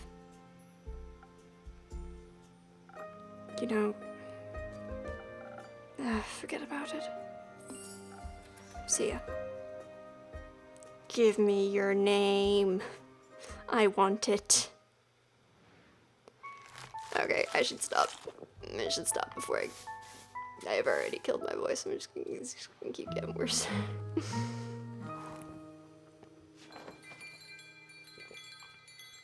Fable's not back yet, but that's fine. Disaster Tea and Revelations. That seems like a good place to stop on.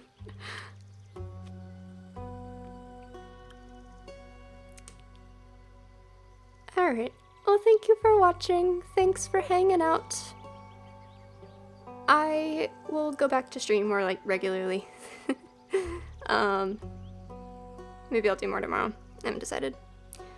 Sleep well. Good night.